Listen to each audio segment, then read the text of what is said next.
Hi guys, tonight we set sail together on a ship that creaks beneath our feet, its timbers slick with frost, its deck glazed like the skin of a frozen pond. You breathe in air so sharp it burns your throat, and yet it is the same air Viking sailors once tasted, their chests rising and falling with the same shivers. Imagine it now, black waters spreading endlessly in every direction, winter stars like splinters of glass overhead, and beneath your boots, a vessel built for raiding and trading, not for comfort. You're about to slip into the world of men who somehow found sleep in this floating, frigid prison. You probably won't survive this, not with the cold gnawing at your toes and the waves slamming ice spray across your face, but still you try. So, before you get comfortable, take a moment to like the video and subscribe, but only if you genuinely enjoy what I do here. And tell me in the comments where you are in the world and what time it is as you're listening. Now, dim the lights and let the ship carry you forward. You trudge across the deck, ducking your head as the mast looms overhead, its rigging thrumming like harp strings in the wind. There's no cabin waiting for you, no private berth with a mattress, no crackling stove to warm your bones. Instead, the hull curves low and close, and you see sailors curled like cats against the planks. Their cloaks, woven from coarse wool, serve as both bedding and shield against the icy drafts that sneak through every gap in the boards. The smell of tar, fish oil, and wet rope is thick, and you wrinkle your nose, though you know these men hardly noticed after weeks at sea. Historians agree that Viking ships were marvels of engineering, built sleek and fast, with overlapping planks corked tight enough to ride both ocean swells and shallow rivers. But nowhere in the design plans was the thought of comfort. Sleep was a luxury to be stolen, not granted. You crouch low, studying the narrow spaces between oars, where men wedged themselves like sardines, trying to pretend the sea beneath wasn't soaking through the wood. A quirky tidbit lingers in your mind. Some accounts suggest sailors even used their own shields as makeshift roofing, propping them along the gunwales to block out wind and spray. It sounds clever until you imagine rolling over in the dark, banging your skull on iron rims, and waking with a bruised brow to match your frozen toes. You crouch beside one man, his face half buried in his sleeve, his beard crusted with frost. Each breath fogs upward in a pale cloud, disappearing into the night like tiny ghosts. You wonder, did he truly rest? Or was this only the body's collapse into exhaustion? Historians still argue whether such voyages allowed for any real, restorative sleep, or if sailors lived in a state of constant half-slumber, one eye always twitching open at the groan of a beam or the shout of a lookout. Your fingers trail along the deck, rough with salt crystals frozen sharp as splinters. It feels alive beneath you, rising and falling like the chest of some slumbering beast. The rhythm should soothe you, but your body won't forget the bite of the wind. You tug your cloak tighter, though it's as thin as paper against the creeping cold. You realize then what resilience meant for these men, not the glory of battle songs, but the quiet endurance of trying to sleep, when the world itself seemed determined to wake you.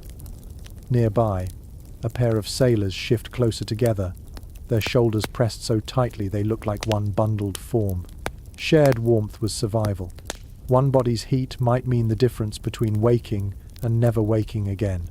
You hear a faint snore, rough and nasal, and then another cough, a reminder that life at sea was crowded, intimate, and far from the heroic sagas sung ashore. The ship creaks. A wave slaps. You close your eyes, letting the sound of water tapping the hull lull you into a trance. For a moment, you feel yourself slip, just as those sailors once did, into the fragile edge of sleep, where dreams were shorter than the winter nights, and every heartbeat was borrowed time. You blink awake, though it is not you but the sailors you shadow. Their world is not made for privacy, not for ease. The low wooden hull groans under its own weight, and you realize how little space exists between the deck where men worked and the shallow belly of the vessel where they sometimes sought relief. Step carefully, you duck your head, stooping beneath the beams, and find yourself crouched in a place just wide enough for bodies to curl side by side. The construction is ingenious yet merciless. Vikings built ships with clinker-planked hulls, overlapping boards riveted together, a design that gave strength and flexibility against swelling seas. You run your hand across a seam, feeling the pitch, sealing it, and the texture rough beneath your fingertips. But as clever as this structure was, it left no thought for creature comfort. Sleep here meant twisting yourself into knots, pressing against cold oak ribs that felt more like a coffin than a bed. The air grows damp and heavy, for water always finds a way inside. Your nose picks up the scent of mildew, fish oil, and human sweat trapped in this low space. A mainstream fact tells you Vikings rarely built permanent sleeping quarters. Even their larger longships held no dedicated bunks. Instead, men sprawled wherever the curve of the hull permitted, sometimes stretching on top of their sea chests, using them as both storage and stiff mattresses. And yet, there's an odd detail whispered in a saga. Some claim certain crews stretched canvas tarps between the ribs of the hull, fashioning hammocks of sorts.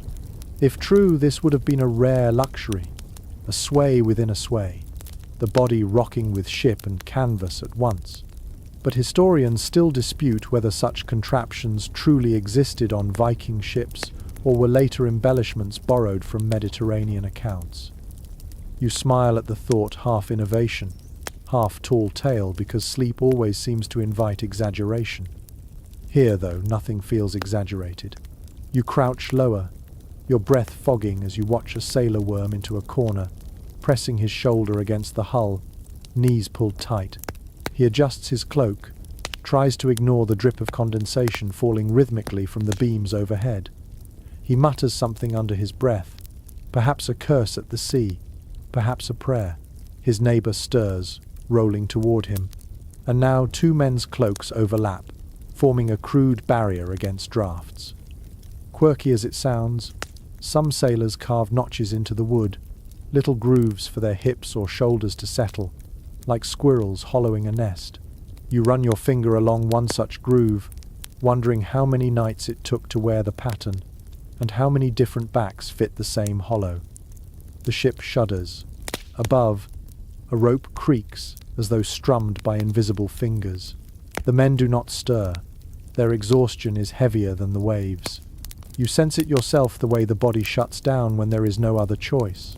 And yet, even here, alertness lingers. One man's hand rests near the handle of his axe, his fingers curling around it even in half-sleep. Another shifts as though listening to the groan of timbers, ready to rouse at a cry from the deck. You press your palm to the hull. The cold seeps in, straight through your skin, and you understand that no place inside this vessel is safe from the sea's touch. Still, the men make do. Still, they carve out nests in corners, lie atop boxes, wrap themselves like mummies in cloaks. Still, they close their eyes for minutes or hours, finding rest in defiance of the wind's whistle and the water's gnaw. You shuffle forward, and the space narrows again. It feels less like a ship now, and more like a cave carved by human stubbornness.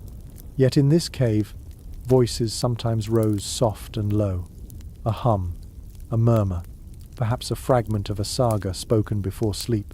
And there, in the half-dark, with frost creeping down the beams and rats skittering along the planks, the Vikings slept poorly, restlessly, but enough to keep going another day. You slide along the damp deck, your shoulders brushing rough timbers as you crouch closer to a man swaddled in wool. The fabric scratches his cheek, thick but coarse, the sort of blanket that never quite feels gentle. Still, it is all he has, and in this bitter air, every fibre matters. You notice how the cloak doubles as bedding, as shield, as winter coat. In this place there is no separation between day and night. Clothes what you wear is what you sleep in. Archaeological finds from graves across Scandinavia tell us wool cloaks were staples of Viking attire, woven tight and often waterproofed with lanolin from the sheep themselves. It explains why even soaked cloaks could keep a layer of warmth trapped close to the body. You tug at the edge of one such covering, its smell earthy and faintly oily, as though the sheep's presence still lingers.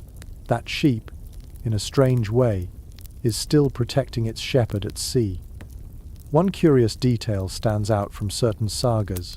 Sailors sometimes lined their cloaks with bits of fur stitched inside, not for beauty but to soften the bite of the wool.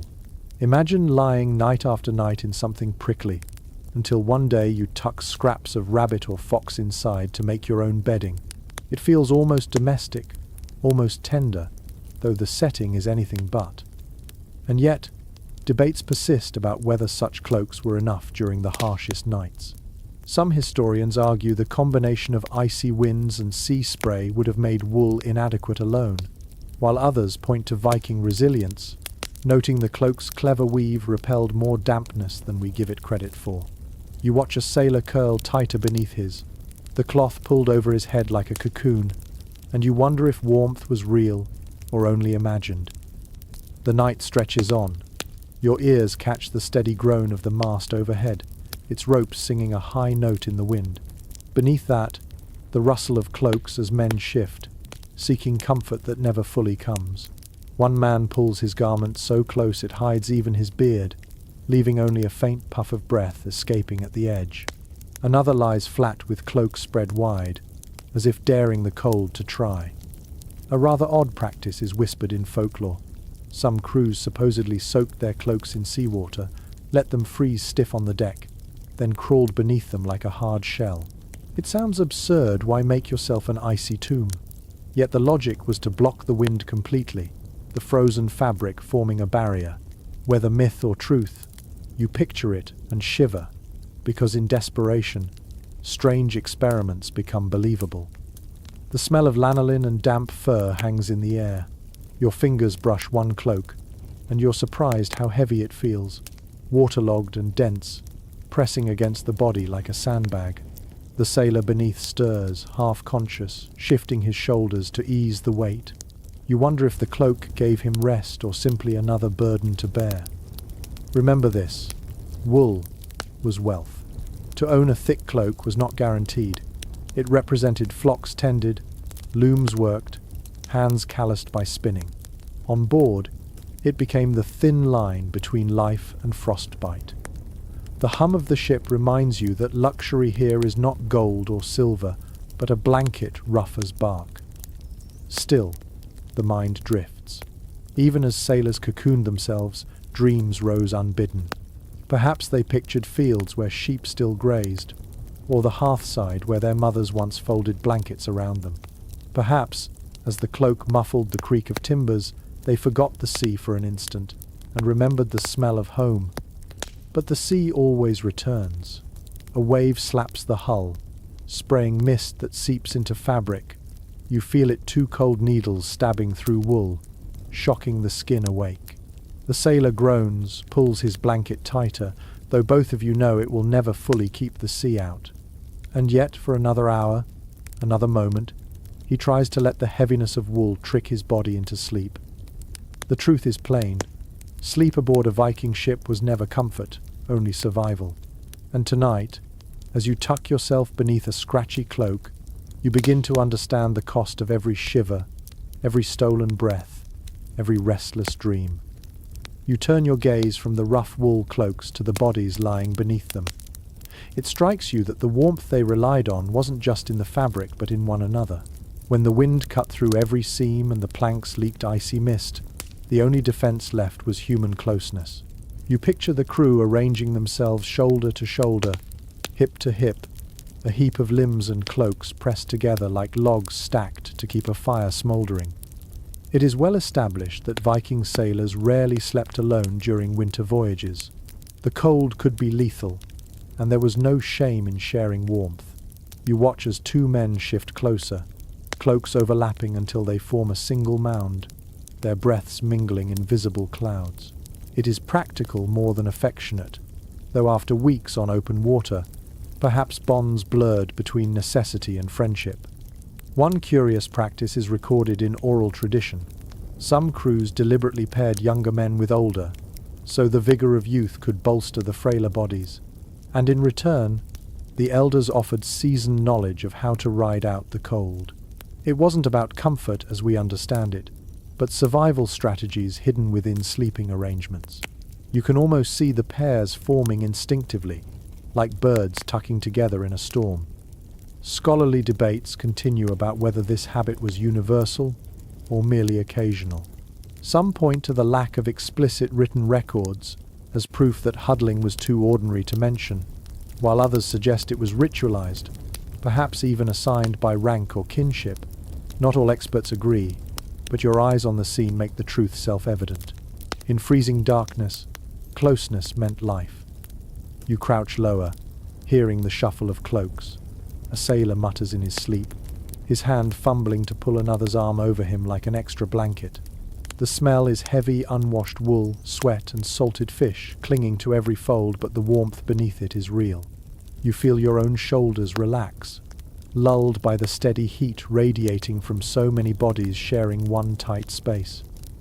It's strange, isn't it? The image of hardened warriors, men famed for raids and battles, reduced at night to a heap of shivering bodies clinging together. Yet this is often how history humbles us.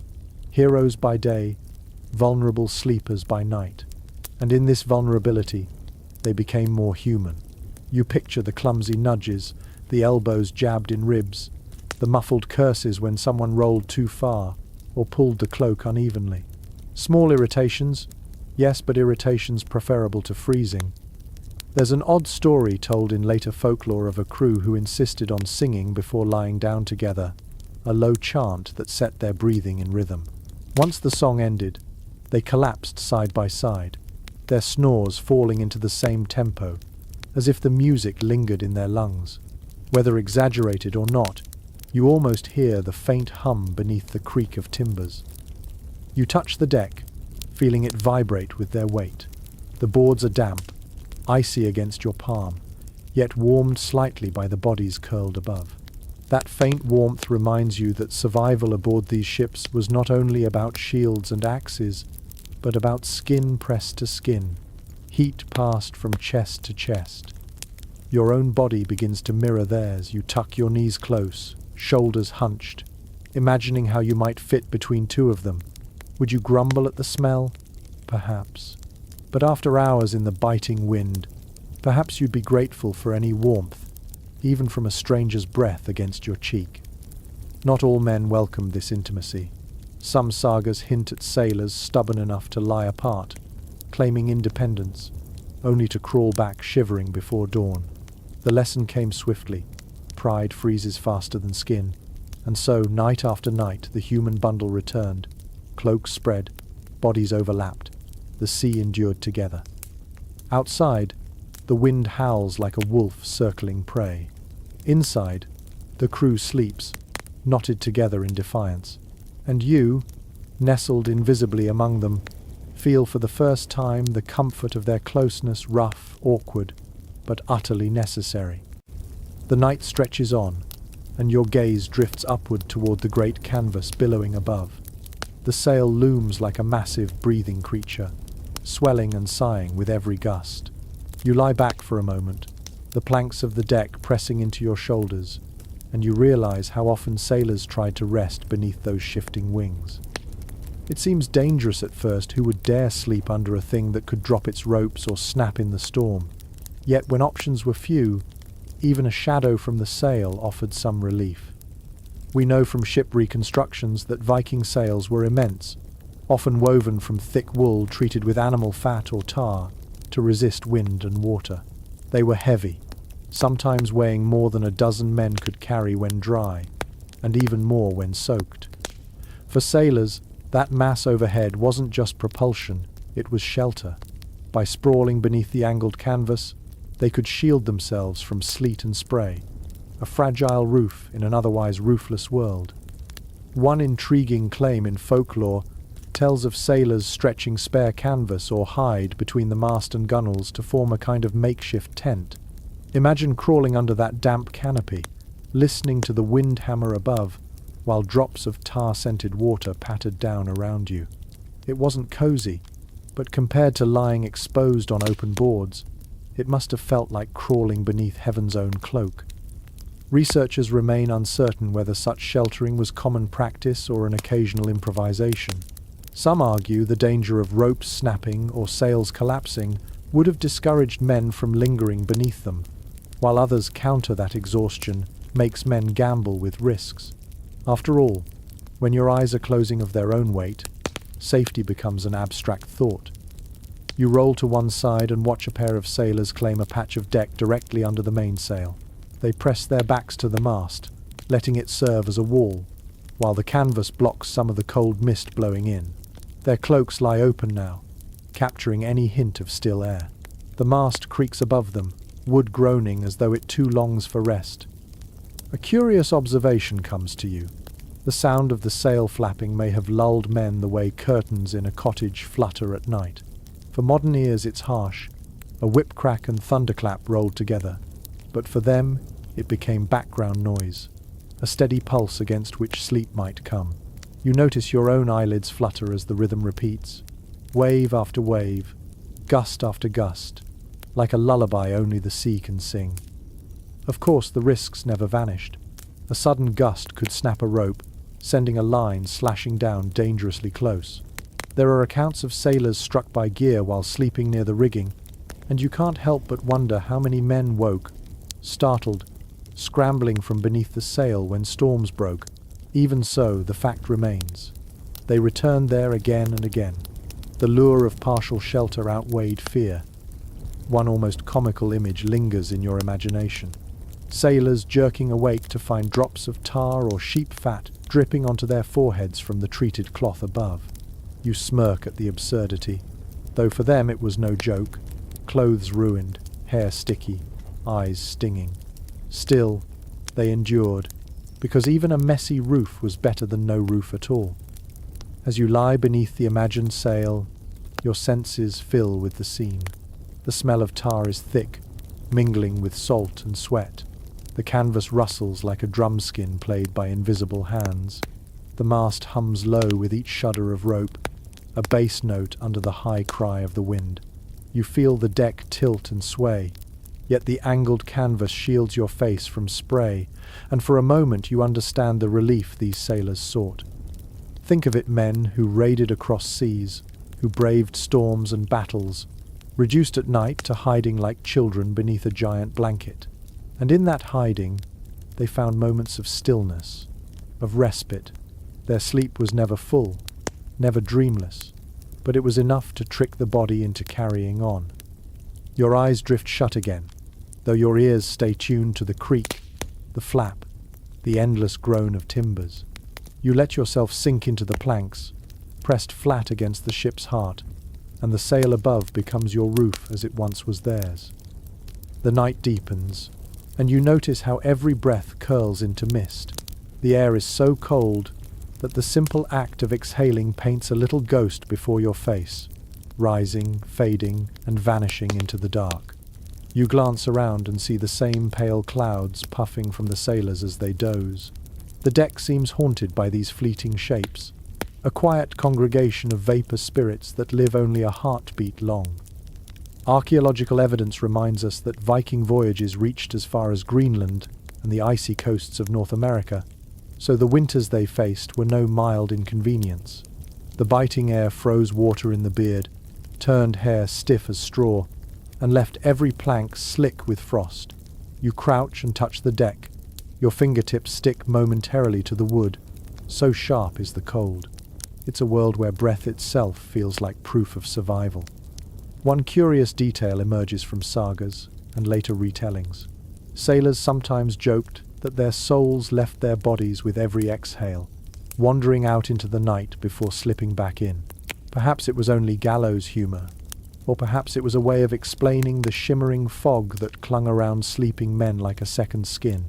You picture the jokes whispered through chattering teeth, grim, silly, but a reminder of how closely life and myth touched on these ships. Modern scholars continue to puzzle over just how sailors endured such conditions without fire. A hearth might have warmed a hall on land, but here a single spark could doom the vessel. Some argue they relied entirely on body heat and wool. while others believe small braziers may have been used in the most desperate moments. No consensus exists, and so the image of frozen breath remains a stark mystery. How did men drift into dreams when the very air threatened to rob them of life? You shift closer to a row of huddled figures. Their faces shine faintly in the moonlight, their eyes closed, but their lips move as if muttering even in sleep. Frost gathers at the corners of beards, tiny icicles that rattle when they stir. You imagine waking with your moustache frozen together, tugging painfully when you open your mouth. The discomfort is almost funny until you remember these were nights repeated endlessly, not once, not twice, but for weeks at sea.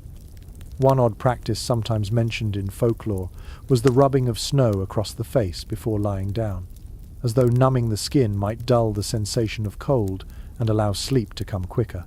You wince at the thought, voluntarily freezing yourself to trick your mind into ignoring frost. It feels like madness, and yet desperation breeds odd solutions.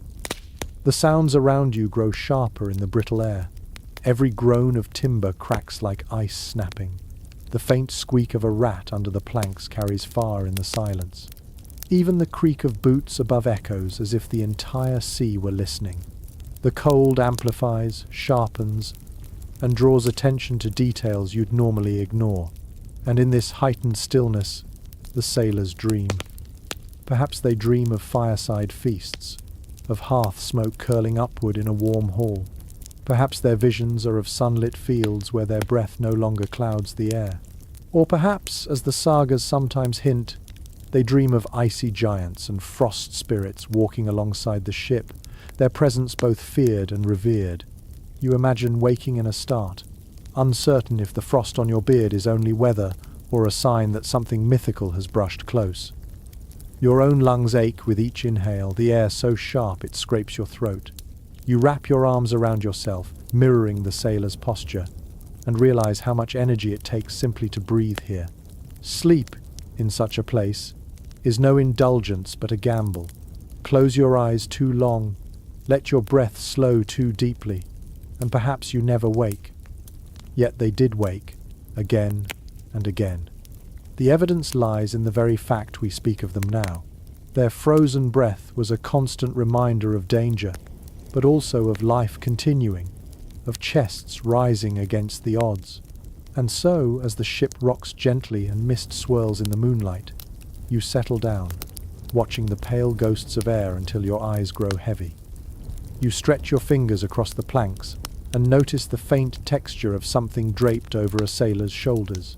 It isn't wool this time, it is heavier, smoother, with a faint smell of barnyard and musk, animal hides. You lean closer, catching the sheen of fur glinting under moonlight. The hide is stiff from salt spray, yet it lies thick enough to muffle the bite of the wind. It is well established from burial finds and saga references that Vikings carried animal skins on long journeys, not only as trade goods, but as practical layers of insulation. Cattle hides, reindeer skins, even bear pelts were hauled aboard, each pressed into use when the winter seas grew merciless. You imagine crawling beneath such a pelt, the coarse hair scratching your chin, the smell both comforting and offensive. A curious observation lingers in Norse folklore.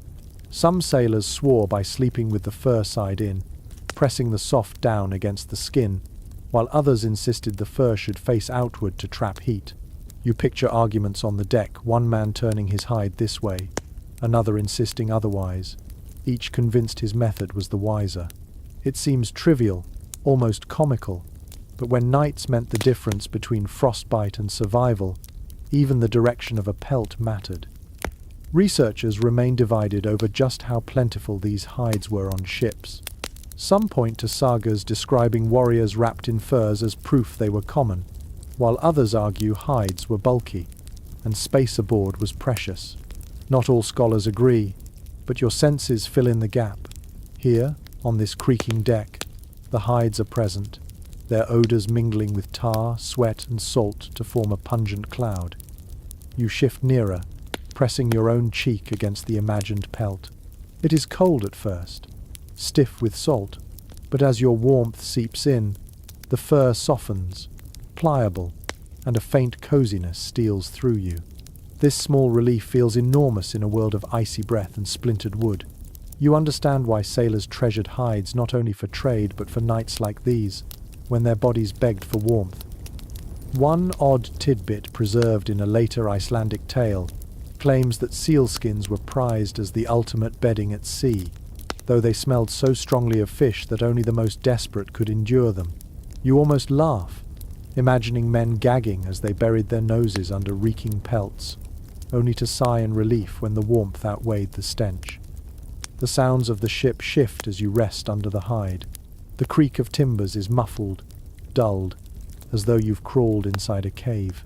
The pelt absorbs sound, turning the world quieter, gentler, though the rocking remains constant. You hear a sailor's teeth chatter nearby, and then the subtle hush when his neighbour shifts his fur over them both. For all its awkwardness, this practice forges bonds as real as battle comradeship. Your mind drifts with theirs. Did they dream of the animals whose skins they wore? Perhaps visions of herds across snowy fields, or hunts remembered in detail. Or perhaps they dreamed of the bargains struck, the trade posts where hides were swapped for silver. The connection between land and sea never left them. Even on open water, the smell of cowhide or reindeer fur carried the echo of farms far behind. You tug the hide closer, letting the coarse hair scratch your chin, and realize it isn't luxury but survival. There is no warmth without this stolen layer, no comfort without this reminder of land. It is harsh, unromantic, and yet strangely intimate, a pact between sailor and beast that death has already sealed. The night rolls on, the ship sways, and under fur and hide, the Vikings steal a few more hours of uneasy slumber. You lie with them, wrapped in musk and memory, drifting into the same uneasy dreams. You notice a faint clatter near the mast, not the noise of ropes or wood, but the sound of men fumbling with bowls. Before sleep, food must come first. You draw closer, watching sailors squat in the dim light, their cloaks wrapped tight while they cradle small wooden vessels.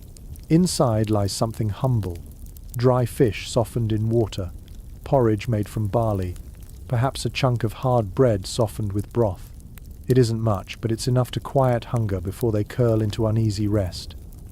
Archaeological finds from Viking settlements confirm that dried fish, salted meat, and hard bread were staples on voyages. These were foods designed to last, impervious to mold and spoilage, even if they became harder than stone over time. You picture a man gnawing at a strip of fish, its salt burning his tongue, then chasing it with a mouthful of cold water. The taste is bland, but the warmth that follows is what matters. The body needs fuel to endure the cold. One curious detail emerges from sagas and later retellings. Some crews believed it was bad luck to go to sleep on an empty stomach at sea, as it left the spirit restless and vulnerable to nightmares. So, even when rations ran thin, sailors forced themselves to nibble something, no matter how small. You imagine men passing a single dried herring between them, each taking a bite before settling down, half ritual, half superstition.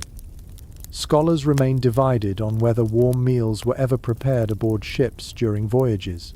Some argue small cooking pits lined with sand might have been used on calmer waters, while others insist the risk of fire was too great. The debate leaves room for speculation, and you consider the possibility of men sipping lukewarm gruel from a carefully guarded ember. Whether real or imagined, the idea adds a layer of comfort to an otherwise bleak night. You crouch beside a sailor slurping quietly, his lips red from salt, his hands trembling with fatigue. He finishes and wipes the bowl with his cloak sleeve, then tucks the vessel under his chest as though protecting treasure.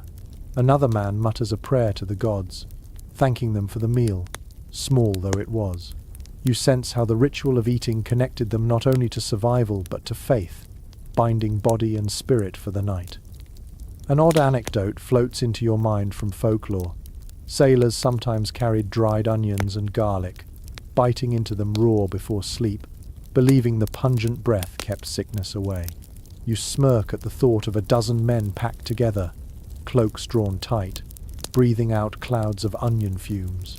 Yet in their minds, it wasn't just food, it was protection, a barrier against unseen ailments. The sounds of eating fade, replaced by sighs of satisfaction and the shuffle of cloaks as men settle in. You feel the change yourself.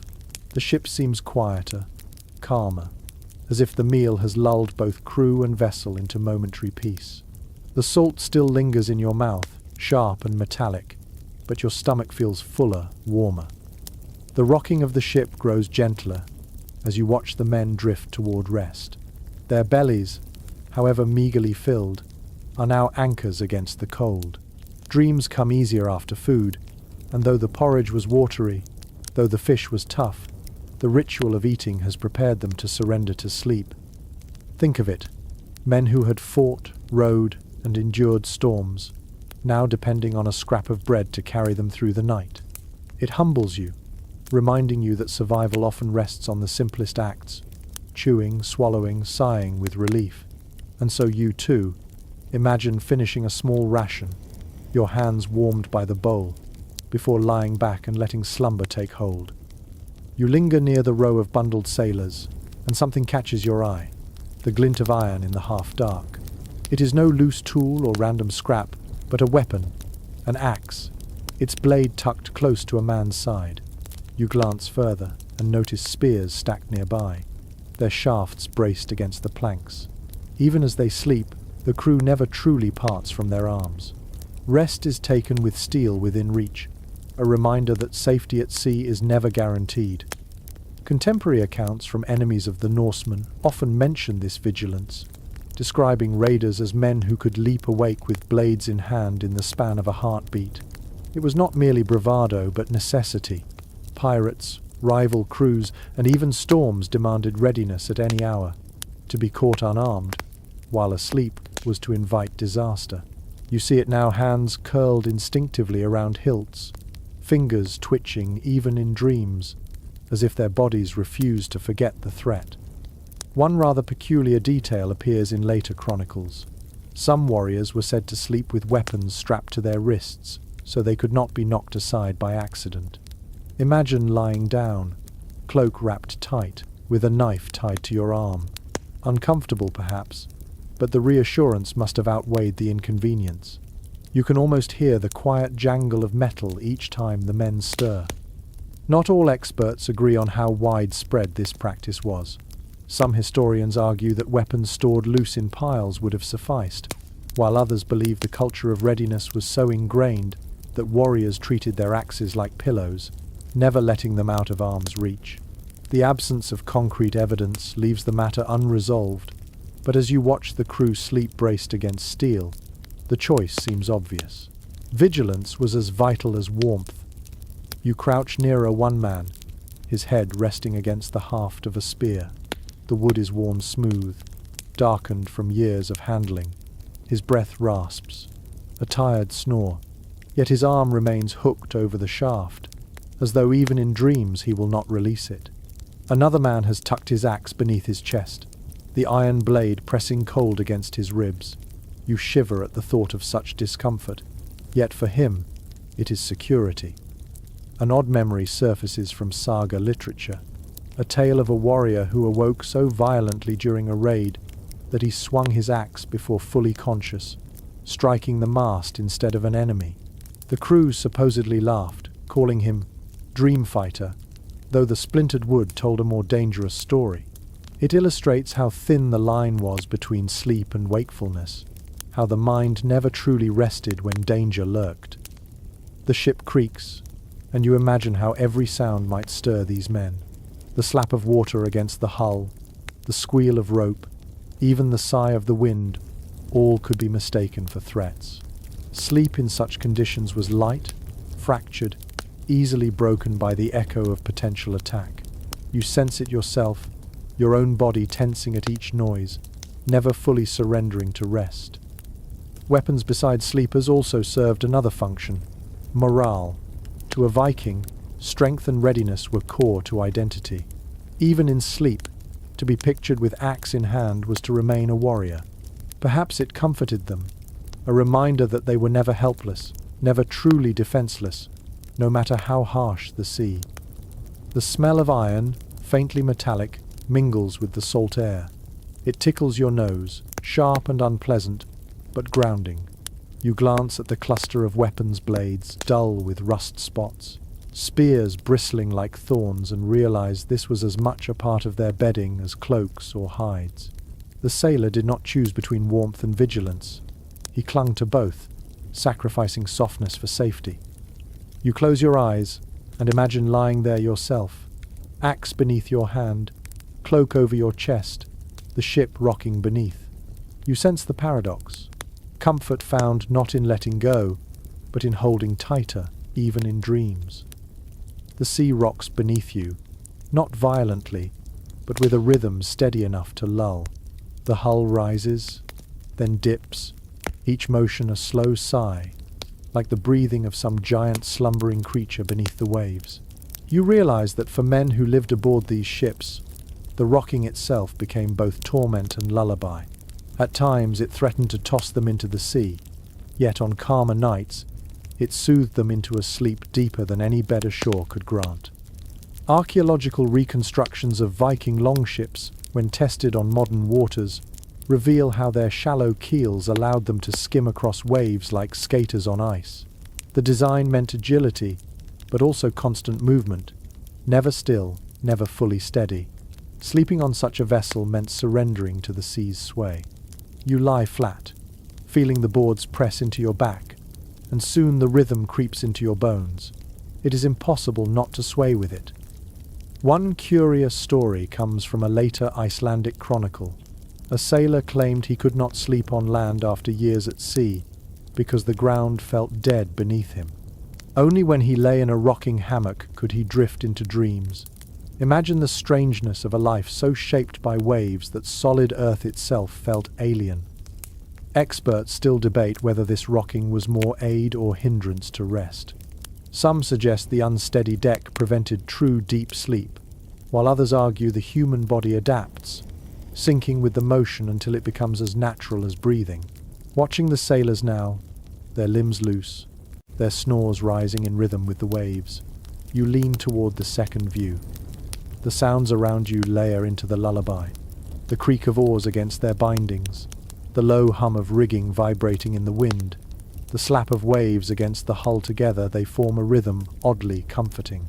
It is no harp or lullaby sung at a hearth, but the sea's music works its spell nonetheless.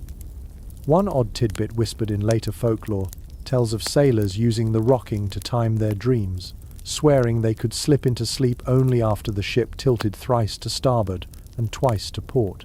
Superstition, perhaps, but you can imagine lying awake, counting the sways like a child counts sheep, until drowsiness finally claims you.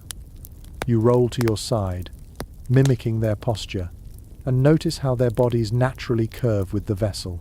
A man sprawled beside a chest shifts unconsciously with each rise, never waking, his arms sliding gently across the boards as though he has danced this movement in his sleep 1,000 times. Another man snores loudly, the rhythm of his breath matching the sea's pulse, as though he were an instrument played by the waves themselves. It is striking to think that for these sailors, the ocean not only carried them, but also cradled them. The same force that threatened to capsize their world also rocked them into the only rest they could steal. And perhaps, in this paradox, lies the secret of their endurance, fear, and comfort entwined so tightly they became inseparable. Your own eyelids droop. The boards beneath feel harder than stone, yet the sway above them softens the discomfort. You let the motion rock you, forward, back, forward again, until you too feel the peculiar lullaby of the sea. And so the night passes not in silence, but in rhythm, a song without melody, a cradle without walls, rocking the weary men who gave themselves over to the mercy of the waves. The deck is never entirely still. Even when half the crew sleeps under cloaks and hides, someone is always awake, scanning the horizon. You shift your gaze toward the bow and see a figure standing guard, shoulders hunched against the cold, eyes narrowed against the dark sea. The arrangement is simple. Men sleep in shifts, while others take the night watch, a pattern that repeats endlessly, keeping the vessel both safe and functional. It is well documented in both saga references and maritime traditions that Viking crews divided their duties into watches. The system ensured that not all men were asleep at once, for danger could arrive without warning. Pirates might strike, storms might rise suddenly, or the ship could drift off course. By rotating responsibility, the crew balanced exhaustion with vigilance, a rhythm that mirrored the rocking sea. One curious note appears in oral tradition. Some men claimed they preferred watch duty to trying to sleep on the cold planks. Standing in the open air with movement and purpose was sometimes less miserable than lying in damp wool, teeth chattering. You imagine the strange comfort of walking the deck, stamping feet for warmth, instead of twisting miserably in a half-sleep. Debates continue among historians over how formalized these watches were. Some argue strict shifts existed, with leaders assigning specific men to guard duty, while others believe it was looser, with whoever remained restless taking up the task. Without clear written records, the truth drifts between these theories. You glance at the weary watchman at the bow and decide formality mattered little. What mattered was that someone kept eyes open while others drifted. The sensation of the night watch is distinct. The sailor leans into the wind, cloak snapping against his legs, while behind him the ship feels strangely hushed. Snores and sighs ripple softly across the deck, punctuated by the creak of timbers and the slap of waves. The guard's ears strain for anything unusual, the crack of distant oars, the call of seabirds warning of land, the whisper of wind shifting direction. His task is lonely, but it is also power. For a few hours he holds the safety of all in his gaze. An odd superstition found in later accounts suggests watchmen sometimes carried charms carved with runes for sharp sight, believing these talismans would help them spot danger even in fog or darkness. You imagine one fingering a small bone inscribed with symbols, drawing courage from its presence as the cold gnawed at his resolve. You crouch lower among the sleepers. Their trust is implicit. They have handed their lives to the man awake. You see a sailor curled tight around his cloak, mouth slack, snoring lightly. Another shifts and mutters in dreams, his axe clinking softly against the boards. None of them stir at the sound of the sea. They rely entirely on the one or two men upright at the prow. The rhythm of shifts means rest comes piecemeal. 4 hours here, perhaps less if storms interfere, then wakefulness and labor once more. It is not the long sleep of land, where a body can truly reset, but broken fragments stitched together over endless nights. You wonder how their minds coped, how dreams splintered into shards, how exhaustion blurred the line between waking and sleeping until the two seemed the same. You step closer to the watchman. His eyes glint in the starlight, his breath curling white. He stares not only outward but inward, perhaps counting the hours until relief, perhaps repeating stories in his head to stay alert. He shifts his weight, stamping his feet against the frost, muttering curses at the cold, yet his gaze never leaves the horizon. And then, at last, another rises stiff, groaning, rubbing eyes heavy with sleep. The shift changes. One man lies down gratefully, pulling his cloak tight, while the other takes his place at the bow. The cycle continues, relentless, necessary, eternal. For the sailors of these winter seas, sleep was never an individual matter but a communal arrangement, a constant balancing of exhaustion and duty. To rest was to trust, to wake was to guard. And so, night after night, they shared not only warmth and cloaks, but also vigilance, weaving safety into their fragile slumber. The hush of the watch fades into the low rumble of sleep, and you sense what fills the sailors' minds when they finally surrender to exhaustion. Dreams. Not the polished visions of poets, but the raw, desperate imaginings of men trapped between frost and sea. As you lean close, you can almost step into their slumber, their eyelids flickering, their lips twitching with murmurs. The images are vivid, painted by hunger, longing, and the relentless rhythm of the waves. It is known from saga poetry that seafarers often spoke of longing for the hearth, the smell of wood smoke, the glow of embers, the sound of laughter in a longhouse. You watch one sailor, his hand curled as though grasping something unseen. Perhaps in his mind he holds a cup of warm ale, or reaches toward a fire blazing in a stone hearth. His breath softens, and the frost at his beard sparkles like embers catching light. One curious belief among later storytellers was that dreams carried omens, especially when dreamt at sea. To see fire was said to foretell a safe return, while to dream of ice breaking meant danger ahead. You can almost hear the whispered retellings in the morning, sailors exchanging fragments of their visions like tokens, seeking meaning in every flicker of the night mind. Scholars remain divided on whether these dream omens were taken seriously by entire crews or merely entertained as idle talk. Some argue they shaped decisions, turning ships back or urging them forward, while others believe they were nothing more than weary chatter. No clear record survives, and so the line between superstition and survival remains blurred. Yet watching the twitch of hands, the murmurs of names half spoken, you sense the weight dreams held in their hearts. The smells around you shift subtly as the men sleep. Cloaks damp with sweat and salt take on the faint musk of animals once shorn, while the air of the sea remains sharp and briny. This mix of scents, familiar and foul, surely colored their dreams too. Imagine sleeping wrapped in the odor of wool, tar, fish, and unwashed bodies. It is little wonder that visions of home fires and fresh meadows burned so brightly behind their eyelids. One odd detail emerges from a fragment of Icelandic lore. A sailor claimed he dreamt of his wife singing, her voice blending with the creak of the mast, and when he awoke, he swore he could still hear her. Was it imagination, or had the groan of wood twisted itself into memory? Perhaps both. For dreams at sea fed on sounds and sensations, bending them into faces and voices far away. You lean closer to a young man, his breath shallow, his fingers twitching as if weaving. Perhaps he dreams of the loom in his mother's hall, or of sisters singing while they spun wool. Next to him, an older sailor snores with a low hum, as if chanting a tune even in sleep.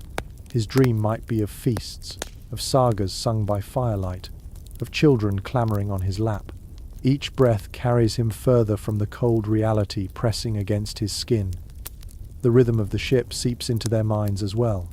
You notice how their bodies shift with the swell, turning the rocking motion into the very pulse of their dreams. One man smiles faintly, as though lulled by the gentle sway, perhaps imagining he lies in a cradle again, rocked by his mother's hand. The sea, harsh by day, becomes a strange parent at night, sometimes cruel, sometimes soothing, always inescapable. Even you begin to drift, caught between their visions and your own. You see flickers of a warm hearth, the glow of firelight on wood, the scent of bread fresh from an oven. Then the creak of the mast intrudes, reshaping the image into smoke curling from a hall roof, distant but reachable. Dreams blur boundaries here between sea and land, between present misery and remembered joy. For the Vikings, these moments of dreaming were perhaps their only true escape. By day they rode, fought, and endured. By night, wrapped in damp cloaks, pressed against wood and steel, they slipped into worlds kinder than the one around them. And even if the visions were brief, fractured, or twisted by hunger, they were treasures carried until dawn. You watch them now, a row of warriors who by daylight look fearsome, but by night become children again, smiling, muttering, clutching invisible comforts. Their dreams of home fires glow brighter than the stars overhead, and you too feel that warmth flicker in your chest as you drift with them into the fragile sanctuary of sleep. You shift your gaze to the middle of the ship, where the shadows gather thickest. The sailors there curl against the hull, cloaks pulled tight, faces half hidden. You expect to see the glow of firelight softening the gloom, but there is none. The deck is dark, save for pale moon and faint starlight, and suddenly you remember on these ships there could be no fire. Archaeological reconstructions and historical consensus tell us that flames aboard wooden vessels coated in tar and resin were a death sentence waiting to happen. A single ember could catch on the rigging, and the entire ship would blaze like a torch in the night. Viking sailors knew this, feared it, and accepted the cost. Nights colder than any land dweller could imagine. You hug your arms tighter, sensing the chill creep deeper without even the comfort of embers to push it back. One curious description appears in medieval commentary about northern seafarers. Outsiders marveled that they could endure without fire, as though they were half spirits themselves, beings adapted to cold and darkness. The exaggeration rings of awe, but also of truth. You imagine foreign traders peering at Viking crews, shaking their heads at men who slept with nothing but cloaks and hides where others would demand braziers or torches. Debates still echo among modern experts on whether portable braziers were ever attempted aboard. Some experimental archaeologists suggest clay-lined boxes could have provided brief warmth on calm nights, while others dismiss the idea as reckless. No proof has survived, and so the matter rests in speculation. Yet here, watching frost creep across timbers, you see no glow, no spark, only the grim patience of men who accepted fireless nights. You move closer to a cluster of sleepers. Their breaths puff in pale clouds.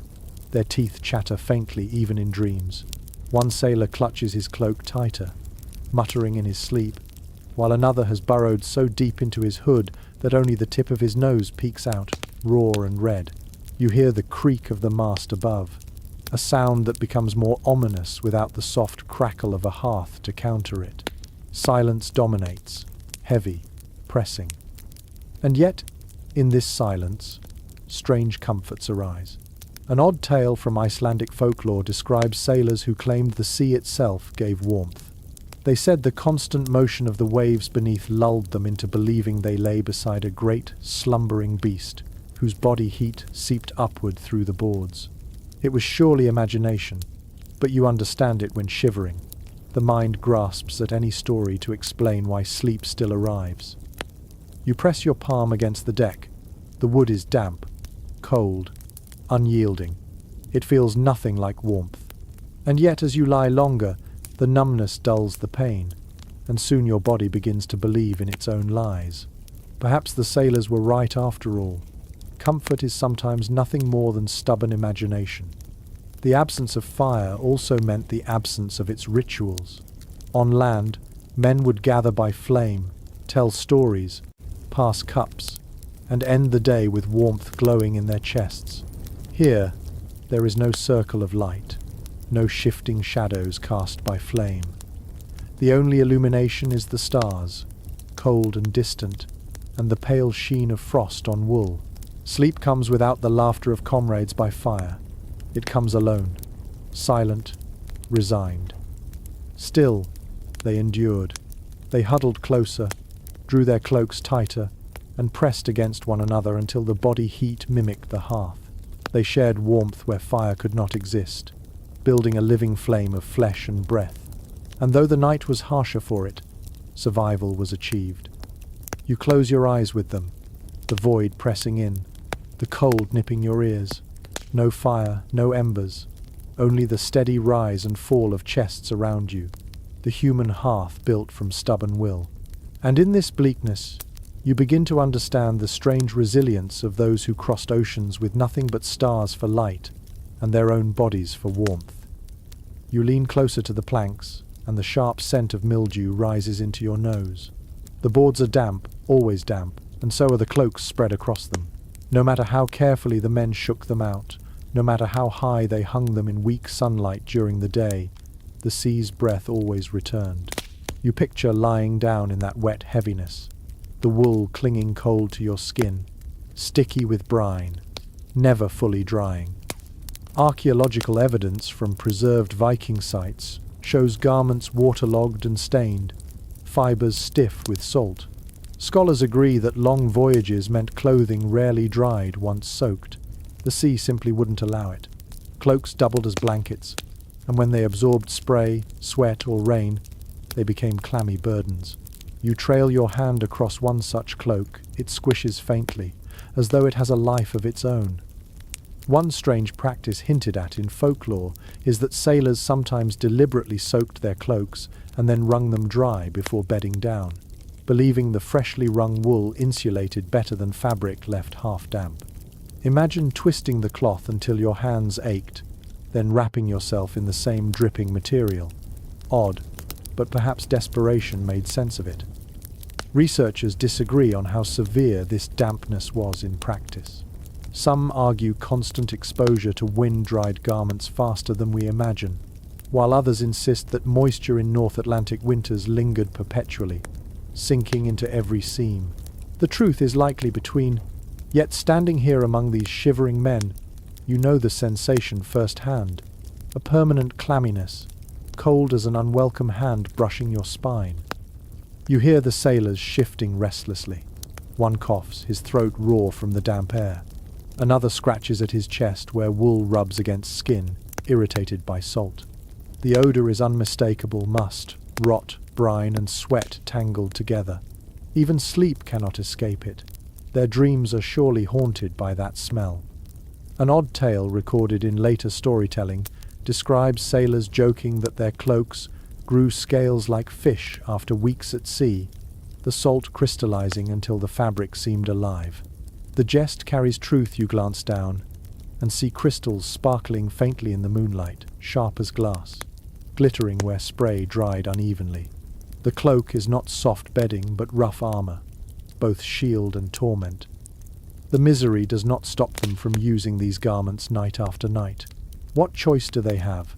One sailor pulls his damp cloak tighter, ignoring the smell. Another rolls over onto his side, pressing his face into fabric that reeks of the sea, as though by pressing closer he can make peace with it. Their bodies adjust, their tolerance grows. What once felt unbearable becomes routine. The sound of waves slapping the hull is amplified in the damp air, as if the sea itself creeps into every fold of cloth. The deck beneath feels slick, almost slimy, your palm leaving a wet mark where you rest it. And yet, the men sleep. Not deeply, not comfortably, but enough to restore a shred of strength. You imagine their relief when reaching shore, stripping off those cloaks, spreading them before a real fire until smoke rose from the steaming wool. Perhaps the stench never left entirely, but the memory of warmth must have made the misery worthwhile. For now, though, they have no such luxury. They lie cocooned in dampness, letting exhaustion drown discomfort. You pull the imagined cloak over your shoulders, feel its wet weight sink down, and surrender to the same uneasy rest. The night stretches endlessly, and you realize how different time feels on the open sea. On land, winter nights eventually give way to dawn, and people wake refreshed after long, warm slumbers. Out here, though, sleep comes in snatches, broken by watches, waves, and cold. For the sailors trapped on these voyages, weeks blurred together until each night felt the same, a cycle of exhaustion and survival. Archaeological evidence and historical estimates remind us that Viking expeditions could last months, sometimes half a year, depending on distance and weather. To sail from Scandinavia to Greenland, or across to Vinland, meant enduring not one or two difficult nights, but whole seasons of damp planks and shivering bodies. You imagine lying down for the 20th time in the same damp cloak, on the same narrow board, your back aching in the same place. The monotony itself becomes a kind of torment. One curious remark preserved in saga literature hints that sailors sometimes lost track of days entirely, marking time only by the changing of watches and the rationing of food. The voyage was nothing but waking, sleeping, eating and rowing, one line suggests. You sense the dull sameness yourself, the deck always wet, the air always sharp, the sea always groaning below. Modern historians still debate how sailors managed their mental endurance. Some argue that storytelling and song preserved sanity, while others believe the sheer rhythm of labor, row, eat, sleep, row again, numbed minds into acceptance. There is no clear answer, only the mystery of men who somehow adapted to monotony so crushing it would break most today. You watch a sailor roll onto his side, groaning softly, his hand reaching for the same spot on his chest where he tucks his axe each night. Another shifts to wedge his shoulder against the mast, claiming the same place he has used for weeks. Their habits become rituals, patterns anchoring them against chaos. Even in exhaustion, the repetition becomes comfort. This is my place, this is how I sleep, this is how I wake. An odd anecdote from later folklore tells of a crew that claimed they dreamed the same dream together after so many nights of shared hardship. Each man reported visions of the same hall with fires blazing, the same feast awaiting. Was it coincidence, or proof that endless monotony shaped even the dreamscape into uniformity? You smile at the thought warriors by day, but at night, perhaps dreamers in chorus. The sounds of this endless voyage press in on you. Snores rise and fall in sync with the ship's rocking. A man coughs, phlegm rattling, then settles back to uneasy silence. The deck creaks in a rhythm you now know by heart, as if the ship itself sings the same refrain over and over. You realize how quickly familiarity breeds a strange sort of peace. Even misery becomes predictable, and in that predictability lies endurance. Your own body begins to mirror theirs. You curl your knees, tuck your arms, adjust your cloak exactly as you have before. The repetition calms you, even as it bores you. Perhaps this is the secret of surviving endless winter voyages. You stop asking for comfort and settle instead for sameness. Weeks stretch forward. The ship will not change, the sea will not relent, and the planks will never grow softer. But each night, sailors surrender a few more hours to sleep, proving that human will adapt even to the bleakest conditions. And you, lying among them, begin to sense how they endured not just nights, but entire seasons afloat, half asleep, half awake, always pressing forward into the unknown. The monotony of the voyage weighs heavy, but just before sleep, the men sometimes create a ripple of change. You hear it begin as a low murmur, almost drowned by the creak of the ship. Then another voice joins, and another, until the deck hums softly. Songs before sleep, this is their comfort, their ritual. Not the roaring chants of battle, but hushed sagas, fragments of verse, and lullabies disguised as epic tales. It is well known from saga literature that Norse culture was steeped in oral tradition. Every hall rang with poetry. Every family kept memories alive through spoken verse. On a ship, far from hearths and audiences, the practice continued. Men muttered lines of Eddic poems, recalling gods and heroes, or sang work songs slower, softer, stretching them into drowsy melodies. You hear the cadence now, uneven but sincere, weaving through the darkness. One curious note from folklore says that some crews believed singing before sleep warded off evil spirits lurking on the waves. A verse about Thor's hammer might double as both entertainment and protection. You imagine a man pulling his cloak tighter as he whispers of Mjolnir shattering giants, convincing himself the hammer's echo will strike down frost and fear alike.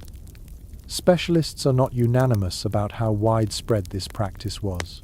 Some point to surviving verse as evidence that nearly every voyage included song, while others caution that silence may have been more common, with only certain crews indulging in ritualized singing.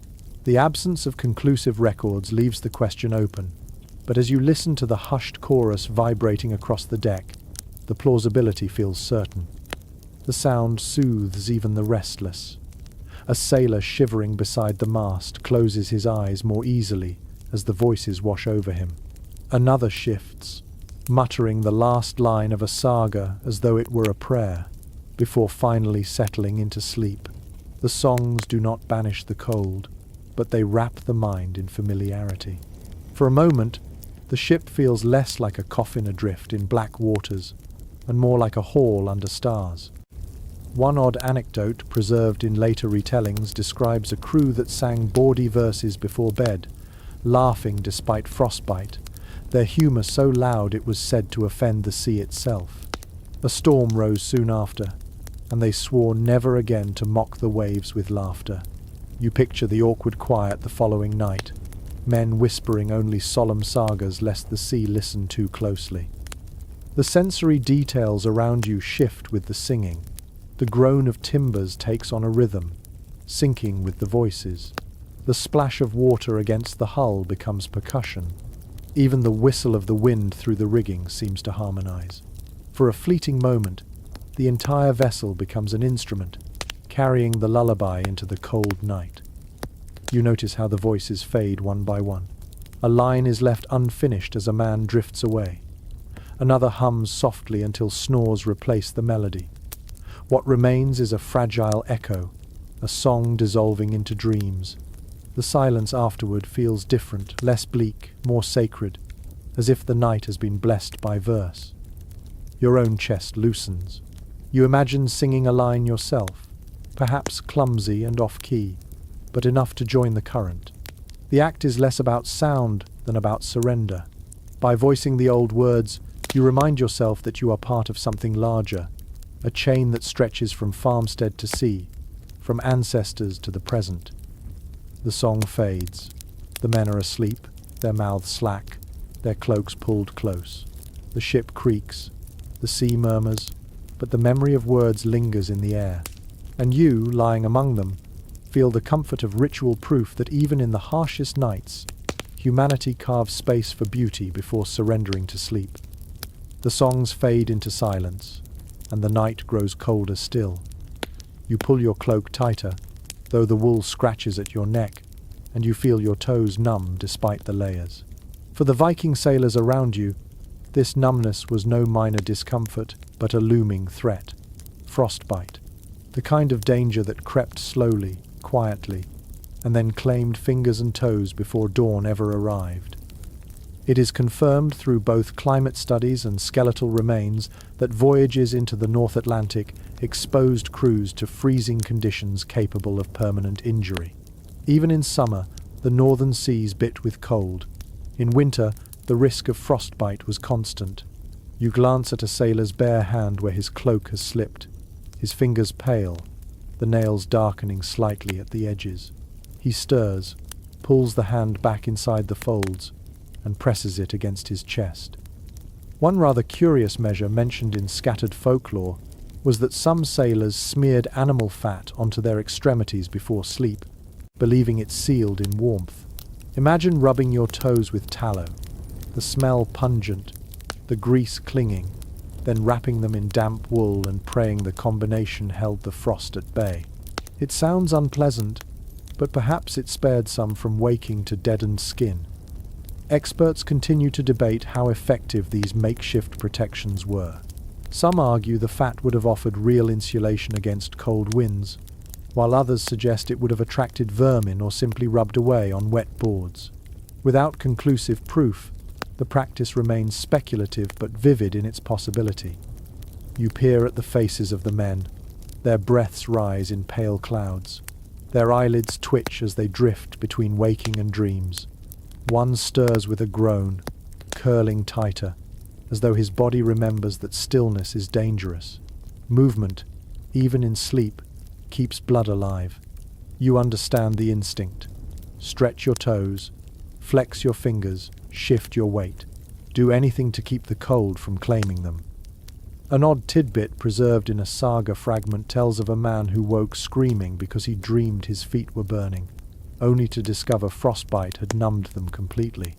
His companions rubbed his legs furiously, trying to restore sensation.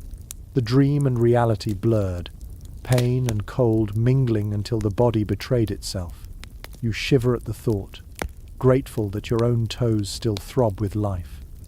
The ship itself offers little mercy. Frost forms on the edges of the planks, sparkling faintly under moonlight. Your fingers trace the crystals, sharp as tiny blades. The sailors lie against this frozen surface, their cloaks insufficient shields, and you wonder how many woke with frost patterns pressed into their skin. The cold leaves its mark even in sleep. Yet despite the threat, they endured.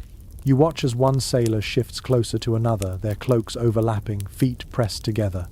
Shared warmth becomes strategy again, not just for comfort, but for survival. The heat of one man's legs can mean the difference between numb toes and lost ones. You close your eyes and imagine yourself among them. Your fingers tingle painfully. Your breath burns. Your body fights the creeping numbness. You know that if you surrender fully, if you let yourself drift too far into sleep, you may not wake. And yet exhaustion is stronger. You feel your muscles loosen despite the danger, lulled by the sea's rhythm. This is the cruel paradox of frostbite at sea. To rest is to risk freezing, but to stay awake is to exhaust the body to collapse.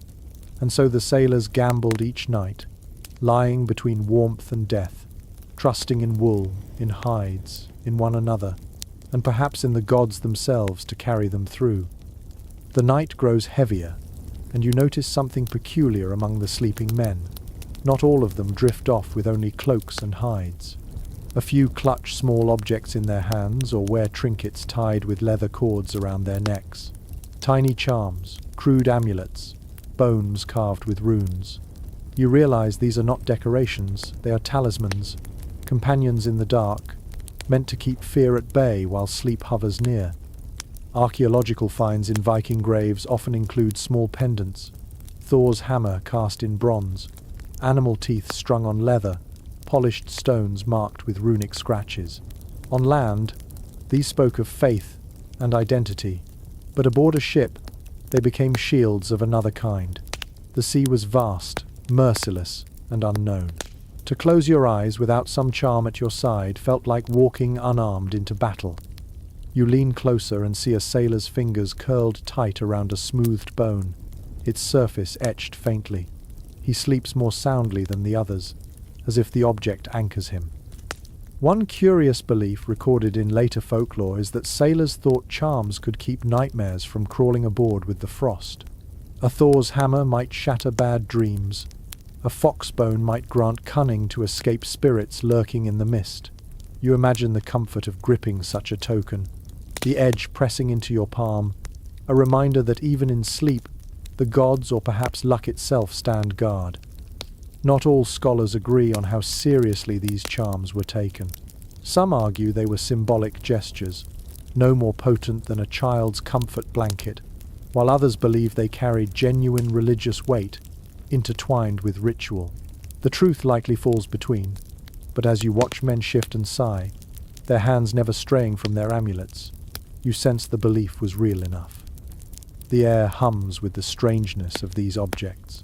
One sailor mutters in his sleep, words half prayer, half song. Another scratches his chest where a pendant rests, as though ensuring it hasn't slipped away. You feel the presence of something beyond the ship, not divine perhaps, but born of human need to make meaning in a world of uncertainty. An odd tale retold in Iceland centuries later speaks of a sailor who carried a raven's claw around his neck. His companions mocked him, saying he smelled of carrion, but he insisted the claw kept him alive by warning of storms in his dreams. When he survived a shipwreck that drowned others, the story spread, and for years afterward, men tied bird bones to their belts before sleeping at sea. Whether true or not, the tale lingers like the claw itself, sharp and unsettling. The atmosphere of the deck shifts as you focus on these small tokens. It is not only the cold and rocking that shape the sailor's sleep, but the intangible weight of belief. Each charm whispers reassurance. You are not alone. You are guarded. Your nightmares cannot win. In such conviction, men let go of fear long enough to close their eyes. You imagine lying with them, clutching a pendant of your own, perhaps a smooth stone from the shore, still holding the memory of land. You roll it between your fingers as you drift, and the sea feels less hostile. Symbols are powerful, not because of what they are, but because of what men believe them to be. Around you, the men settle deeper. Their charms rest against skin, bones, and boards. The ship creaks, the sea sighs, but their breathing steadies. Faith, whether in gods, in trinkets, or in simple superstition, has built them a fragile fortress against the night. And in that fortress, uneasy dreams can finally come. The deck feels quieter now, though the creak of timbers never fades. You shift slightly and hear something else, a faint scurrying beneath the planks. At first, you think it might be the groan of the hull, but then the sound repeats, a quick patter, tiny claws scraping wood. Rats. You peer toward the shadows. And sure enough, the small shapes dart along the edges of the deck, vanishing through cracks, bold enough to share the ship with men.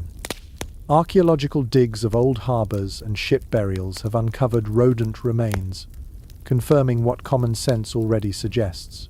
Where grain, fish, and hides were stored, vermin followed. Viking ships were no exception.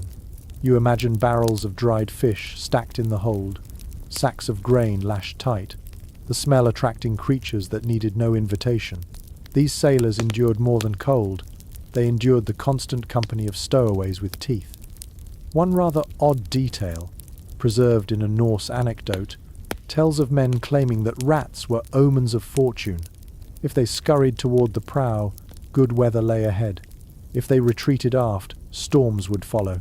Superstition gave meaning to the annoyance, turning pests into unwilling messengers. You picture sailors craning their necks, following the scurrying shapes as though they were prophets in fur. Scholars still debate how great a nuisance rats posed on long voyages. Some believe their numbers were limited, surviving only on scraps, while others argue infestations could be significant, gnawing at provisions and chewing through ropes. The lack of concrete evidence leaves the question open, but the sounds around you make the annoyance undeniable. The scratching is constant, a background chorus against the sea's rhythm. You watch as one sailor shifts in his sleep, slapping blindly at his cloak where a rat's whiskers brushed his hand. He groans, rolls over, and pulls the wool tighter, muttering curses even in slumber. Another man kicks out suddenly, startling a scurrying shape into squeaks before it disappears beneath the boards. Their rest is not only broken by cold and waves, but by tiny invaders sharing the same fragile space. An odd tale from later folklore imagines sailors training shipboard cats to hunt rats during voyages, though the practicality is questionable. You smile at the image, a fierce warrior stroking a half-starved cat at his side, both relying on each other for company during the night. Whether real or merely a dream of later storytellers, the idea softens the grim picture for a moment. The smell confirms the truth.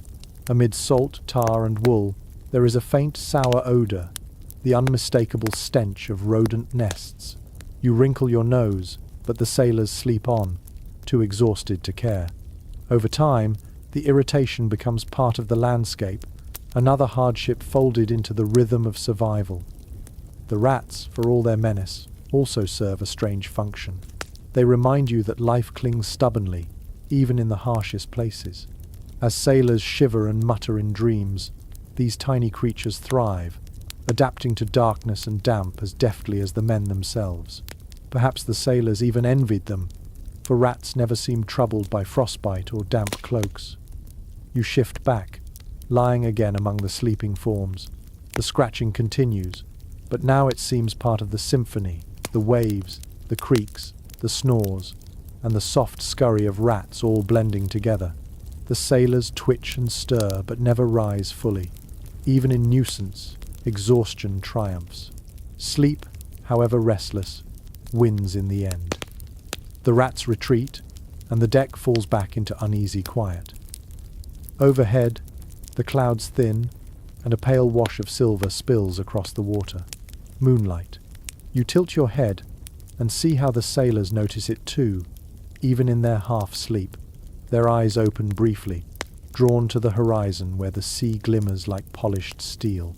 Some men linger in that moment, staring as though the moon is a lantern hung just for them. It is well established from saga poetry that moon and stars guided Viking voyages. Without them, the sailors were blind on winter seas. The moon in particular was more than light. It was orientation, reassurance, and sometimes even companion. You picture a weary man lifting his head from a damp cloak, squinting toward the horizon, and sighing softly as the glow reminds him the world is wider than darkness. One curious fragment in Icelandic folklore tells of sailors claiming the moon was a shield held aloft by Thor, its bright face protecting them from spirits of the deep. To sleep beneath such a sky was to rest under divine watch. You imagine their comfort, to see silver light glimmer on black water and believe it meant safety, however temporary. Scholars remain divided on whether such myths shaped actual navigation or were simply poetic flourishes. Some argue sailors relied purely on practical astronomy, while others believe faith and science were inseparable, each reinforcing the other. The lack of distinction hardly matters as you watch. The moon glows, the sea glistens, and tired men draw hope from the sight. A sailor near you turns on his back, eyes open just enough to gaze upward. His breath fogs slowly, and his lips form a faint smile. The light smooths the lines of exhaustion on his face. Another stirs, pulling his cloak tighter, but leaves one hand exposed, fingers twitching as if reaching toward the pale sphere. They may not speak of it aloud, but the moon becomes part of their dreams, etched into the night like a second hearth. One rather odd tidbit preserved in oral tradition claims some crews timed their sleep by the phases of the moon, believing new moons brought restless nights while full moons offered peace. Perhaps it was superstition, or perhaps the extra light truly eased their minds. You notice tonight's glow making shadows softer, crevices less menacing, and wonder if you too would sleep easier beneath such silver. The atmosphere shifts with the moon's rise. The deck seems calmer, the sea gentler, though you know both remain as dangerous as before. The light fools the senses into peace, and the sailors gladly accept the lie. For men exhausted beyond reason, a glimmer of beauty is enough to cradle them. The sounds of the ship soften. The groan of wood blends into the whisper of wind, and snores harmonize with the rhythm of waves. The silver light paints everything: planks, faces, even weapons with a sheen that makes them look less brutal. For a fleeting hour, the ship seems sacred, drifting through a dream carved in silver. You let yourself sink into it too. The moon hovers above, patient, unchanging, and you feel your own body relax in its glow. The cold still bites, the planks remain hard, but the sight above soothes you. Perhaps this is why the men open their eyes to it before drifting off, to remind themselves that even on black seas, beauty persists. And so they sleep again, guarded not by fire or walls, but by the steady watch of the moon. Its silver face glimmers on the waves, and for this night at least, the harshness of the voyage softens into something almost gentle. The moon fades behind drifting clouds, and the deck sinks back into shadow. As silence thickens again, you cannot help wondering, how exactly did these sailors arrange themselves for rest? Did they lie wherever exhaustion struck? Or was there an order places claimed, routines followed? The question lingers, not only for you, but for generations of researchers trying to reconstruct how men truly slept aboard these lean, merciless ships. Archaeological digs of Viking vessels reveal no fixed bunks. The longships, designed for speed and shallow waters, left no room for private chambers. Unlike medieval cogs or later caravels, these ships were stripped bare, a floating skeleton of planks and beams. Yet fragments of mats, traces of woven reeds, and descriptions from sagas hint at improvisation. Did men spread mats on deck, or did they sleep directly on their sea chests? The evidence is suggestive, but not decisive. Some modern scholars argue mats of straw or rushes must have been carried, providing a thin cushion between sailor and plank. The logic is simple. Even the toughest crew would struggle with weeks of bare wood under their backs. Yet others caution that space was precious, and mats soaked quickly in salt spray, turning from bedding into sodden burdens. Debate endures, as fierce as the waves themselves. One curious detail appears in later folklore. Sailors claim to have slung ropes or spare canvas between the ship's ribs, forming hammocks of a kind. If true, it would be an extraordinary innovation, centuries before hammocks became common in Europe. Some experimental archaeologists have even tested this theory, stringing cloth across replica longships. The results are awkward but functional sleep made easier, though balance precarious. Still, no physical evidence has survived, leaving the idea hovering in tantalizing uncertainty. The sailors you watch now seem indifferent to scholarly arguments. One sprawls atop a chest, head tilted back awkwardly, cloak draped across him like a collapsed tent. Another wedges himself against the curve of the hull, body bent to match its angle, as if shaped by the ship itself. Their choices are pragmatic, guided not by theory, but by fatigue. Wherever exhaustion caught them, that became a bed. An odd tale from Iceland speaks of a crew who fought over the flattest planks, drawing lots each night for the best spots. You smile at the pettiness of warriors, men who faced storms and bloodshed by day, quarreling like children over boards at night. Yet the story rings true. Discomfort magnifies small mercies, until even a smoother plank feels like treasure. You shift closer, pressing your palm against the hull. The wood is cold, curved, unyielding. Imagine lying with your back against it for hours, the ache creeping into your bones. No wonder sailors improvised stuffing cloaks beneath them, stacking shields, even using spare ropes as padding. Each man found his own compromise between space, weight, and rest. What strikes you most is the absence of privacy. There are no corners hidden from view, no chambers or curtains. Every man sleeps in sight of the others, his snores, twitches, and mutterings shared with the whole crew. Intimacy becomes unavoidable, the line between self and group dissolving. To live and sleep aboard these ships meant surrendering individuality to the rhythm of the collective. The sea rocks the vessel again, and you notice how the men shift with it, bodies sliding slightly across planks, shoulders bumping. Some stir but do not wake, accustomed to the sway. Their chosen beds are less about comfort than about stability wedged against mast or chest. They reduce the chance of being rolled like cargo with each wave. And so the question of where Vikings slept remains a puzzle. Were mats common, or only for wealthier crews? Did makeshift hammocks ever truly exist, or are they inventions of later imagination? Historians still argue, but the sailors themselves cared little. They collapsed wherever fatigue allowed, transforming every inch of deck into a reluctant bed. You lie among them now, feeling the plank's hardness beneath, the curve of the hull against your shoulder. It is no mattress, no chamber, but it is a place, and for the weary, a place is enough. The dark stretches on, but then a subtle shift comes over the ship. The wind softens, the sea hushes. You sense the moment just before dawn, when the world seems to hold its breath. Even the sailors stir differently now. Their sleep lightens, their limbs twitch, their faces crease as though they already feel the change in air. It is the hush before dawn, a fragile calm, unlike any other time at sea. It is well established from Norse sagas and poetry that dawn carried symbolic weight. The breaking of light was tied to renewal, to God's returning, to the world's rebirth each day. On land, it meant hearth fires rekindled. On the sea, it meant hope for warmer air, or simply the relief of having survived another night. You watch the men roll onto their backs, their eyes still closed, but their breathing quickens, as though their bodies know the sun approaches.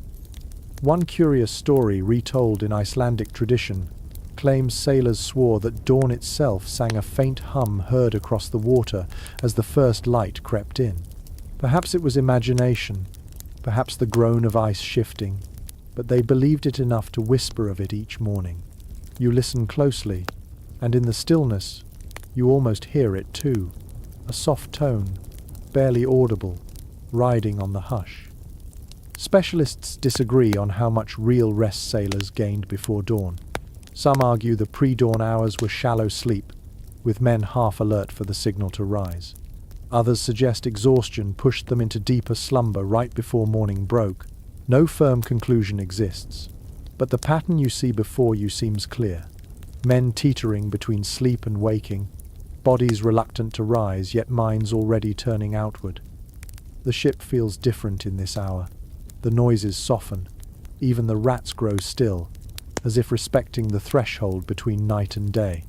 The creak of the mast lowers into a groan, and the splash of waves becomes gentle, rhythmic, less menacing.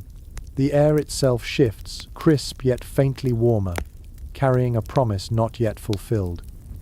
A sailor near you opens his eyes briefly, stares upward at the dim stars, then closes them again. Another mutters under his breath, perhaps a prayer, perhaps only a reflex. Their faces are pale, lined with frost, but they seem calmer than in the restless depths of night. The hush offers a reprieve, a momentary illusion of peace. An odd anecdote from later folklore tells of crews who swore dawn was when spirits slipped away, no longer haunting the ship. If true, it gave the hour more meaning still, not just the arrival of light, but the departure of dread. You smile at the thought of sailors rolling over with relief, convinced ghosts had abandoned them to the Sunday. The first streaks of pale light creep across the horizon. They are faint, but enough to silver the edges of the sea. You notice how sailors shift more now, stretching stiff arms, flexing numb toes, grumbling under their breath. None rise fully yet, but the spell of night has broken. Dreams scatter like mist, replaced by the dull ache of morning chores. You draw your cloak closer, savouring the last traces of calm. The hush before dawn is fleeting, but in it lies a rare gentleness aboard this brutal vessel. The men may never admit it aloud, but perhaps they treasure this hour most. The stillness, the faint promise, the fragile pause before labour begins again.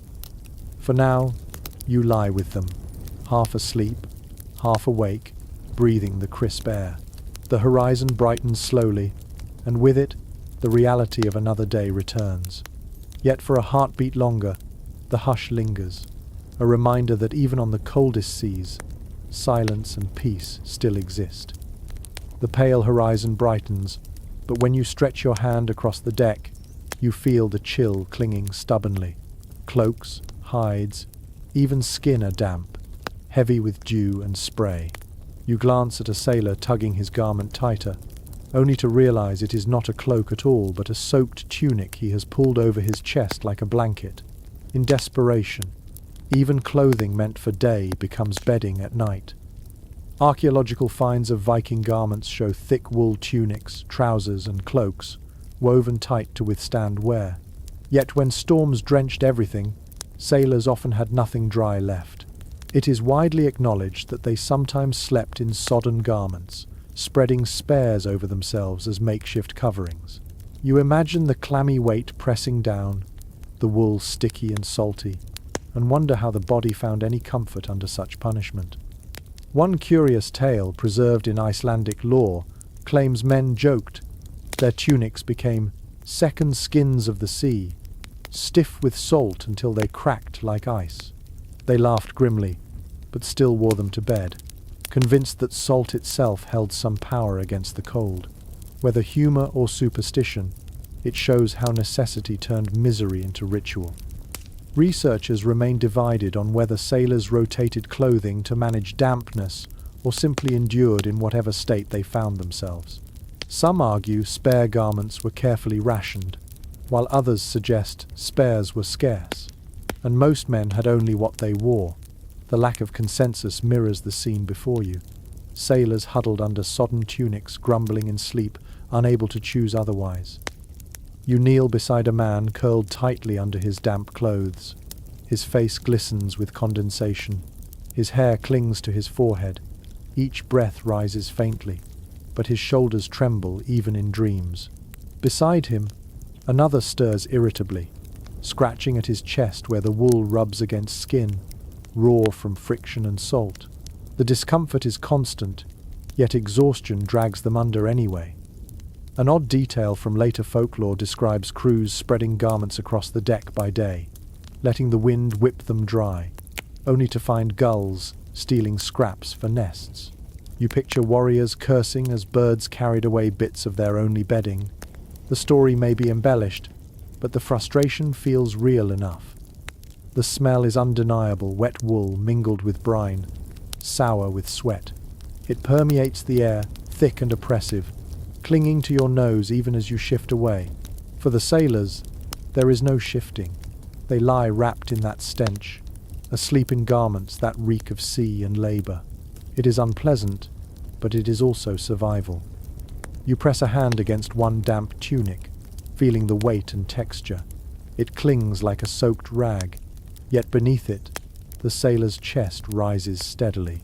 His body accepts what the mind resents. That warmth, however meager, hides even in wet cloth. To abandon it would be colder still. The deck sways, and droplets fall from the rigging, sprinkling the sleepers below. They groan, roll over, tug garments tighter. The ship itself conspires to keep them damp, yet they endure. They mutter in dreams, perhaps remembering warm beds ashore, yet their hands never release the sodden coverings. You lie back, pulling your own imagined tunic across your chest. The wet weight is unpleasant, but you force yourself to surrender to it. As they do, the truth becomes clear. At sea, comfort is not the absence of hardship, but the decision to endure it. Even soaked, even foul-smelling, the garments serve their purpose. And so the sailors sleep on, cocooned in dampness, surviving another night. The first streaks of dawn are faint, but sleep is still heavy on the deck. You shift your gaze toward a sailor who stirs restlessly, scratching at his scalp. His nails rake through thick hair, and soon another man follows suit, rubbing at his neck with groggy irritation. You realize it isn't only cold or dampness tormenting them, it is the ceaseless crawl of lice and fleas. Night aboard is not merely about frost and fatigue, it is about itching, scratching, and the constant battle against tiny intruders. Archaeological evidence from Viking burials often reveals knitcombs, carved delicately from bone or antler. These weren't vanity items, they were survival tools. Combing through hair and beard was one of the few defenses sailors had against the vermin that thrived in close quarters. You picture a man pulling such a comb from his pouch before sleep, dragging it through his hair by firelight on land, but at sea, forced to scratch in the dark, muttering curses at invisible pests. One curious detail in Norse folklore suggests that some sailors swore by smearing ashes or sand into their hair and clothes before bedding down, hoping the grit would discourage lice. Imagine lying under a cloak with grains of sand grinding into your skin. The cure hardly better than the curse. Still, men desperate for relief tried whatever strange remedies they could muster. Experts remain divided on how severe these infestations became during long voyages. Some argue they were constant companions, while others believe cold weather limited their spread. The evidence is inconclusive, though your own observations of sailors scratching in their sleep, shifting irritably, and tugging at collars leave little doubt of their presence. A sailor near you groans, rolling onto his side, knuckles raking across his arm where fleas have bitten. Another stirs, pulling his tunic tighter as though hiding from the pests. You can almost feel the irritation yourself, the way the itch grows sharper when you try to ignore it, forcing you awake even when exhaustion begs you to stay still. An odd anecdote from later Icelandic tales tells of sailors laughing at one man who slept so soundly he became a feast for vermin, waking covered in bites. They nicknamed him the Banquet, and though the story was told with humor, it reveals the misery hidden behind such laughter. Better to joke than to despair. The air carries a faint sour odor, a mixture of sweat and infestation. It clings to cloaks, to hides, to every seam of wool. You imagine waking with welts along your arms, scratching until skin breaks, only to crawl back under a cloak still alive with movement. And yet, there is no escape. Lice and fleas thrive where bodies press close, where garments stay damp, where warmth itself becomes a trap. The sailors endure by shrugging it off. You see them scratching lazily, even in dreams, as if their bodies have accepted the constant irritation. One man claws at his scalp, sighs, and slips back into snoring, the itch forgotten for a moment. Another twitches his leg violently, then grows still again, as though the pests are simply another rhythm of life, no different than waves or creaks. You lie among them, and soon you feel phantom itches creeping along your own skin. You scratch, though there is nothing there, and suddenly understand how deep the misery burrows not only into flesh, but into the mind. Sleep becomes fragile, restless, broken by scratching and shifting. Yet still, exhaustion wins, and the men drift back into uneasy dreams, welts and all. In the end, this too becomes part of the sailor's world. Cold, damp, hunger, and pests all woven into the fabric of survival. They sleep despite it, because they must. And you, scratching along with them, accept the same truth: discomfort is constant, but slumber still arrives. The scratching fades, and for a while only snores and creaks remain. Then the ship shifts again, and a new sensation rises. Not noise, not motion, but absence.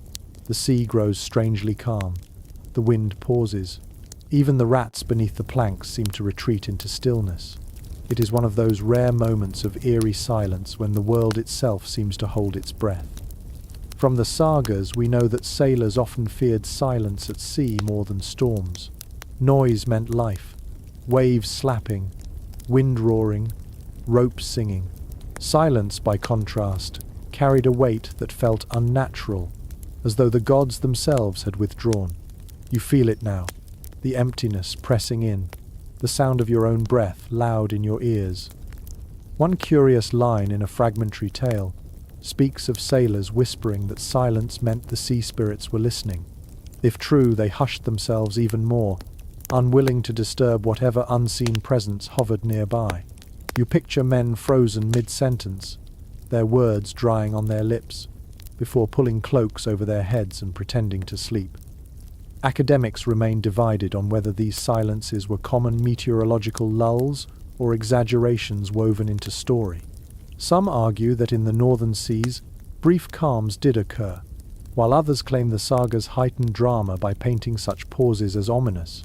The debate remains unresolved, but the sensation you feel aboard is real, an unease that slithers through the bones when the ocean quiets too much. The sailors stir uneasily in their slumber. One man mutters, shifting as though the silence itself has entered his dreams. Another clutches his axe tighter. Even in sleep, the lack of sound-sharpening instinct more than noise ever could. Their breathing grows heavier, as though their bodies resist the calm. An odd anecdote survives in oral tradition of a sailor who supposedly awoke in such silence and swore he heard voices whispering beneath the hull. His companions dismissed it, but the tale spread nonetheless. The sea was never truly quiet, only full of sounds too faint for most ears. You imagine him sitting up, eyes wide, while everyone else rolled over, choosing to ignore what they feared they might hear too. The silence reshapes every sensation. You hear the crackle of frost breaking under your palm as you shift. You hear the faint rustle of wool as men move. You even hear the rhythm of your own heartbeat, loud in the still air. Each sound, amplified by quiet, feels intrusive, as if the ship itself listens. The moonlight sharpens edges in this stillness. Faces appear more gaunt, weapons gleam more sharply, shadows stretch unnaturally long across the deck. It is beautiful, but unnerving. You can see why men huddled closer in these moments, clinging to warmth not only for survival but for reassurance. Gradually, exhaustion pushes unease aside.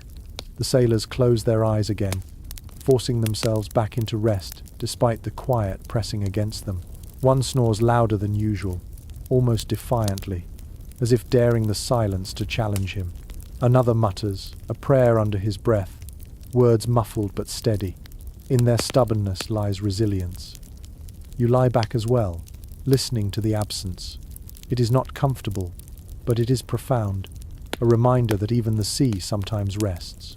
And in that pause, fragile as it is, the sailors take what they can. A few more minutes of uneasy sleep before the world stirs again. The eerie stillness does not last. A low rumble builds at the edge of hearing, first mistaken for a dream. Then the deck jolts beneath you, and the wind lashes suddenly, tearing through rigging with a shriek. The storm has returned, and with it, the end of sleep. You feel the men around you stir, not to rise fully, but to clutch at the deck, at chests, at each other. Their chance of rest dissolves in the fury of waves. From both saga descriptions and modern reconstructions, we know storms on the North Atlantic could break with terrifying speed. The shallow, agile Viking ships rode waves like leaves, but that meant every man aboard felt the violence directly. To try to sleep in such conditions was nearly impossible. Survival required clinging rather than dreaming. You grasp at the boards yourself, fingers numb as spray whips across your face. One curious passage in a later saga mentions that some sailors claimed they could sleep through storms if they wedged themselves tightly between cargo and hull. Perhaps a few hardy souls managed, lulled into unconsciousness by sheer exhaustion. Yet most lay awake, eyes clenched shut, bodies battered as though the sea itself sought to shake them loose. Historians remain uncertain how crews balanced vigilance and rest in such chaos. Some argue that half the men stayed awake to manage sails, while others attempted brief slumber, while others believe storms simply suspended all hope of rest until calmer waters returned. The absence of clear answers mirrors what you see now. Men not sleeping but enduring, their bodies horizontal yet their minds unwillingly alert. The ship bucks violently, and you hear a cry as one sailor slides across the deck, only saved when another seizes his arm. Both collapse against the mast, breath ragged, then huddle together, unwilling to move. Sleep is out of reach, but still they close their eyes, letting exhaustion drag them into uneasy half-awareness despite the danger. An odd anecdote from later folklore describes a man who swore he dreamed most vividly during storms. He claimed the roar of wind and water became the voices of gods, speaking in riddles that only he could hear. His companions dismissed it as madness, yet you can imagine it. Noise so overwhelming, it becomes indistinguishable from imagination. Perhaps, in a way, storms forced dreams upon even the unwilling. The sensations engulf you. The boards slam like drums beneath your body. Salt spray stings your eyes. The wind tears at cloaks, whipping them against skin until they feel like whips. Each wave strikes with the weight of stone, and the ship groans as though it might split apart. The men cling to timbers, muttering prayers, curses, or nothing at all. Despite the terror, some surrender to exhaustion anyway. You notice one sailor slumped against a chest, head lolling, mouth open in slack defiance of the storm. His hands clutch the wood even in sleep, muscles taut. Another lies flat, cloak plastered to his body by spray, yet his eyes are closed, his breath steady. The body will rest when it must, even if the sea rages. For most, however, sleep is shattered. They lie awake in darkness, bodies shaking, ears filled with the roar. They are captives of the storm, unable to fight, unable to rest, caught in limbo until the fury passes. Their exhaustion deepens, their nerves fray, but still they endure, because what else can they do? The storm rages on, tearing the night apart, but beneath it, the truth becomes clear. Viking sleep was fragile, stolen, never guaranteed. Sometimes the sea permitted it, lulling men with rhythm.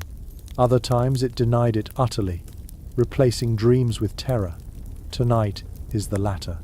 And you, clinging beside them, share their insomnia, waiting for dawn to bring not comfort, but simply survival. The storm drifts away by dawn, leaving the ship soaked and trembling, its crew even more so. Sleep has been stolen from them, but exhaustion refuses to release its grip. You see men sag where they sit, heads nodding forward, eyelids heavy. When they finally collapse again, dreams arrive quickly, strange, fleeting comforts amid misery. These rare good dreams become treasures, brief escapes from a world of cold wood and endless waves. Archaeological and literary evidence alike suggest that dreams held real meaning for Viking Age people.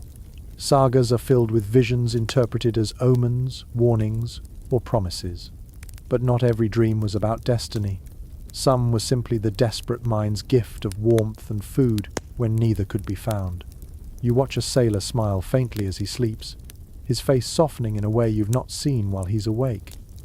Perhaps in his dream he feels a hearth's glow, or eats fresh bread rather than salted fish.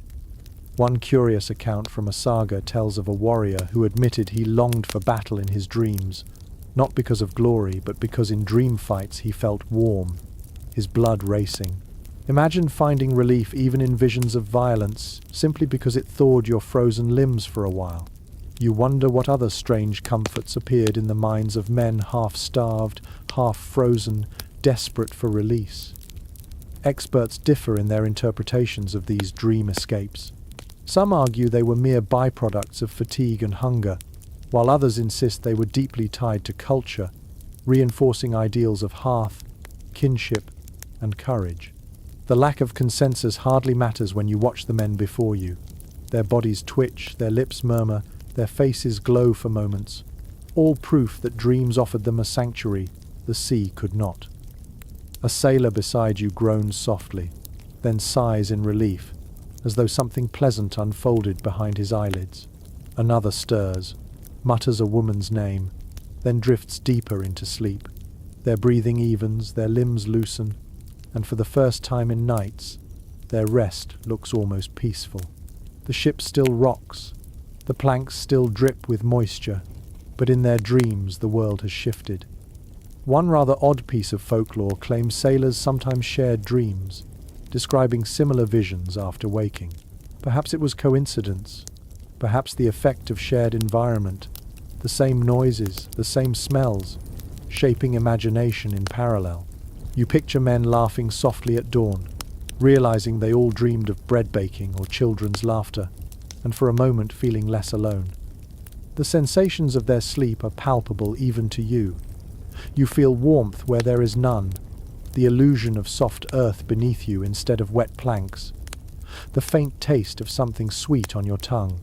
It is fragile and fleeting, but in that moment it feels more real than the cold gnawing at your toes. Dreams do not change the sea, but they change the sleeper, however briefly. Of course, not every vision is kind. You notice a sailor jerk suddenly, his face contorted in fear. He mutters incoherently, perhaps reliving a raid gone wrong, or seeing the sea rise to swallow him whole. Nightmares, too, are part of the bargain. Yet even then, when he wakes shivering, gasping, he has at least rested a little, if only in fragments. The paradox strikes you. In a place where rest is scarce, even bad dreams are preferable to none. At least they prove the body slipped into true sleep for a moment. At least they show the mind was able to escape reality, however twisted the vision. You close your eyes with them now, and for a fleeting instant you too feel warmth on your face. Smell bread baking, hear laughter. The sea cannot offer such things, but the mind can. And that is how Viking sailors endured, by treasuring the fleeting comfort of dreams as though they were gold. The brief comfort of dreams lingers as dawn stretches wider, but not all sailors rest peacefully. You sense unease in the way some men stir, eyes darting beneath lids, mouths murmuring words that sound more like warnings than prayers.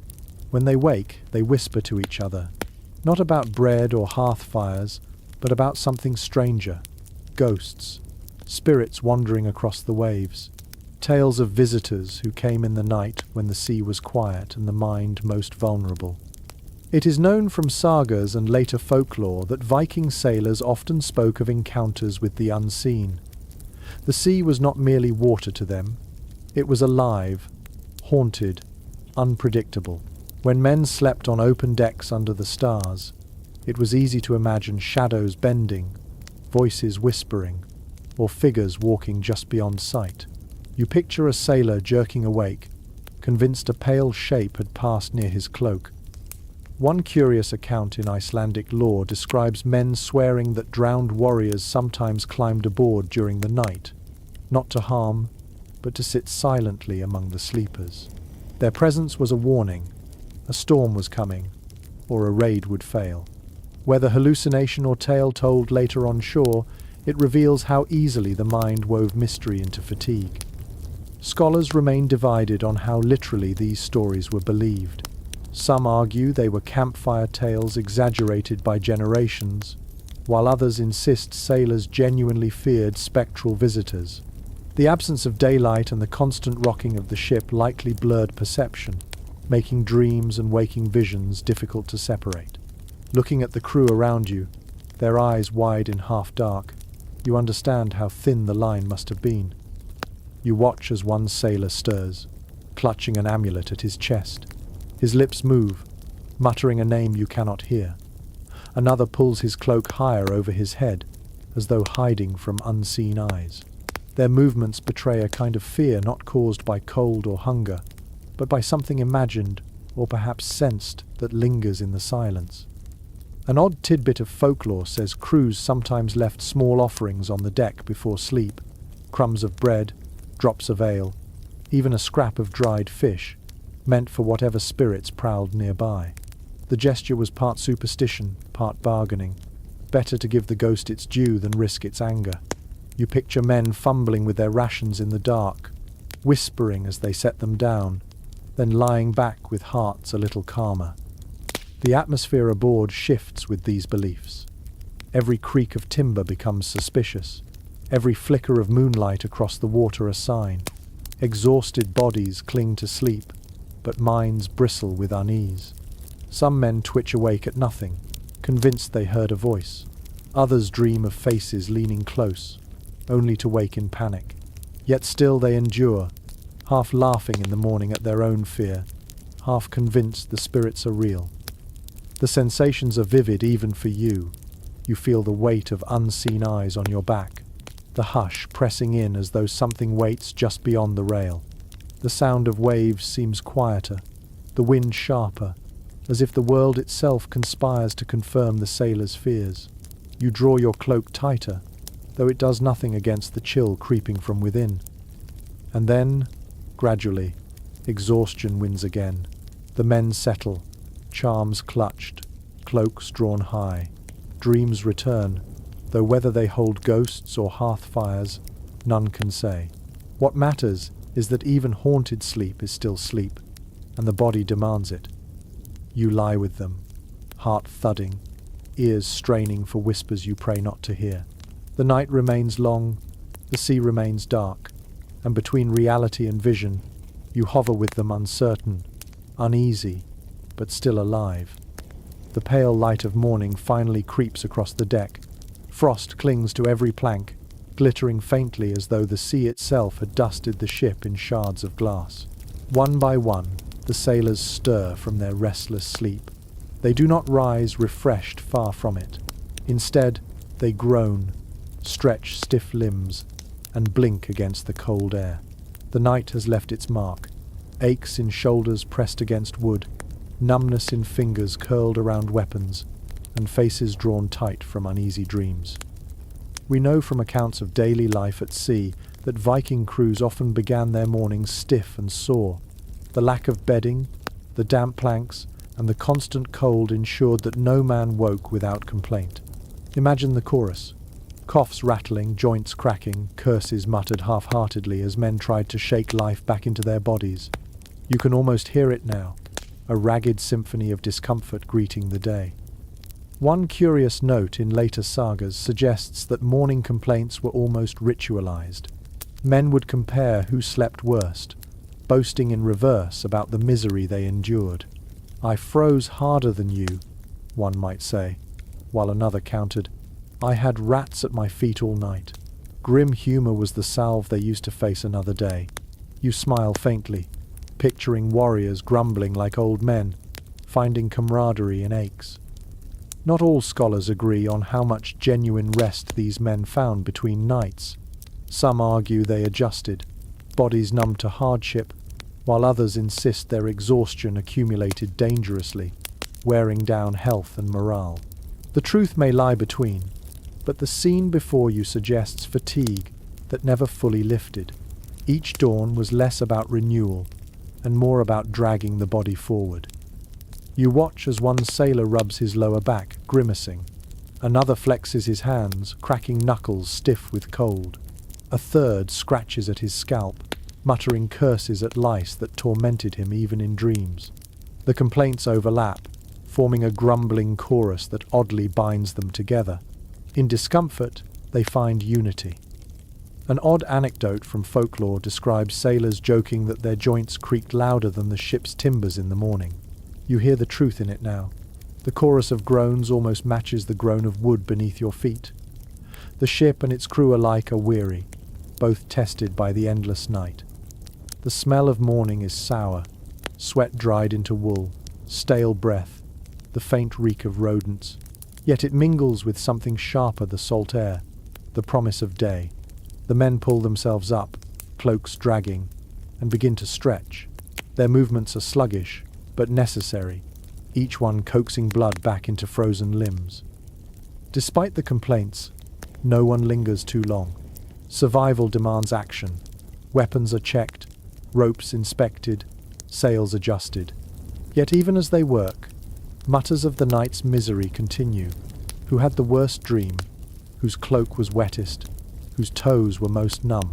It becomes a kind of shared ritual, the way they stitch themselves back together. You crouch among them, feeling your own shoulders ache, your back sore from hard planks. The discomfort is real, but so is the camaraderie. In their shared groans lies proof of endurance. Each man survived another night, and by voicing his pain, he declares victory over it. And so, morning begins not with cheer but with grumbles, stretching, and the slow acceptance of another day. Their aches are badges, their mutters a chorus of resilience. You rise with them, weary yet still moving forward, carried by the same stubborn will. The groans fade as morning hardens into day. Cloaks are shaken out, weapons strapped back to belts, and the men resume their places. Yet as you look around the deck, you sense something deeper than mere routine. These nights of cold, damp, and restless sleep have bound the crew together in ways invisible but enduring. Enduring bonds of hardship, this is what they carry long after the voyage ends. It is clear from saga traditions and historical records that Viking crews prized loyalty and brotherhood. Survival at sea demanded it. But beyond oaths and shared battles, nights of shivering together, of scratching lice, of clutching weapons in half-dreams forged connections as strong as iron. You see it in the way men nudge each other awake, in the way they laugh at shared complaints, in the silent trust that allowed one to sleep while another kept watch. One curious anecdote from later Icelandic storytelling describes a crew who, years after their voyage, could still recall every detail of each other's sleeping habits, who snored loudest, who muttered prayers, who kicked in his dreams. They remembered with laughter, turning misery into cherished memory. Such intimacy, born of hardship, became part of their identity. Scholars still debate whether these bonds lasted beyond voyages, shaping communities back home. Some argue crews disbanded quickly, men returning to farms and families, while others believe friendships at sea endured for life, echoed in sagas and poetry. The lack of certainty leaves space for imagination, but watching these sailors, you sense truth in the latter. Shared suffering has a way of outliving distance. The men now stand shoulder to shoulder, not as raiders or rowers, but as brothers forged in sleepless nights. The cold taught them dependence, the damp demanded patience, the silence forced them into trust. Even rats, fleas, and restless dreams became common foes, enemies they fought together without weapons, only with endurance. An odd detail from folklore suggests some sailors carved runes into the planks where they slept, marking their spots as their own. Long after the voyage, those runes remained, silent signatures of men who survived side by side. You run your hand across the boards, half expecting to feel faint scratches left by tired hands. Even if no marks remain, the idea lingers, proof that nights aboard were not forgotten. The ship creaks forward, and the men shake off their weariness. Yet the memory of shared hardship lingers in their voices, their laughter, their glances. They know what they endured together, and that knowledge is its own kind of treasure. Gold fades, silver tarnishes, but the memory of surviving endless winter nights at sea becomes a legacy passed in stories. You close your eyes for a moment, feeling yourself part of that brotherhood. You too have lain on damp planks, scratched at phantom lice, breathed frost into the air. You too have heard songs fading into dreams, charms clutched against ghosts, laughter chasing away fear. You too have endured the long nights, and now you rise with them into day. These bonds, woven from hardship, will echo in halls for generations. They will be told not only in sagas of raids and battles, but in quiet stories of how men survived the nights, their closeness, their complaints, their stubborn will to keep sleeping, keep waking, keep living. And so, the tale of how Viking sailors slept on harsh winter seas is not only about discomfort, but about resilience, connection, and the strange intimacy forged by endurance. The nights were cruel, yet they created a brotherhood as enduring as the sea itself. The story drifts now toward its end, and you feel the pace soften, the edges blur. Imagine the ship still rocking gently, the sea whispering against its sides. The men are no longer restless figures scratching in the cold, but shadows fading into memory, their hardships carried away on the tide. Your breathing slows. The details of damp wool and icy planks dissolve, replaced by the simple rhythm of waves. You picture the sailors safe on shore at last, cloaks drying by firelight, voices softer, laughter gentler. Their bond endures, but their suffering fades, tucked away like a story told only at night. Let the images grow distant now. The frost that once bit at their fingers melts. The lice that once crawled into every seam vanish. The ghosts and whispers fade with the mist. What remains is only the quiet strength of men who endured, and the sense of calm left behind when their tale is finished. Breathe slowly, in and out, as though rocked by the same cradle of the sea. Feel the weight of your own blankets, not damp, not heavy, but warm and steady. Let the creak of the ship become the quiet hum of sleep around you. The voyage is done. The story has ended. The men rest, and so do you. Close your eyes, drift deeper, and let the silence carry you away. Sweet dreams.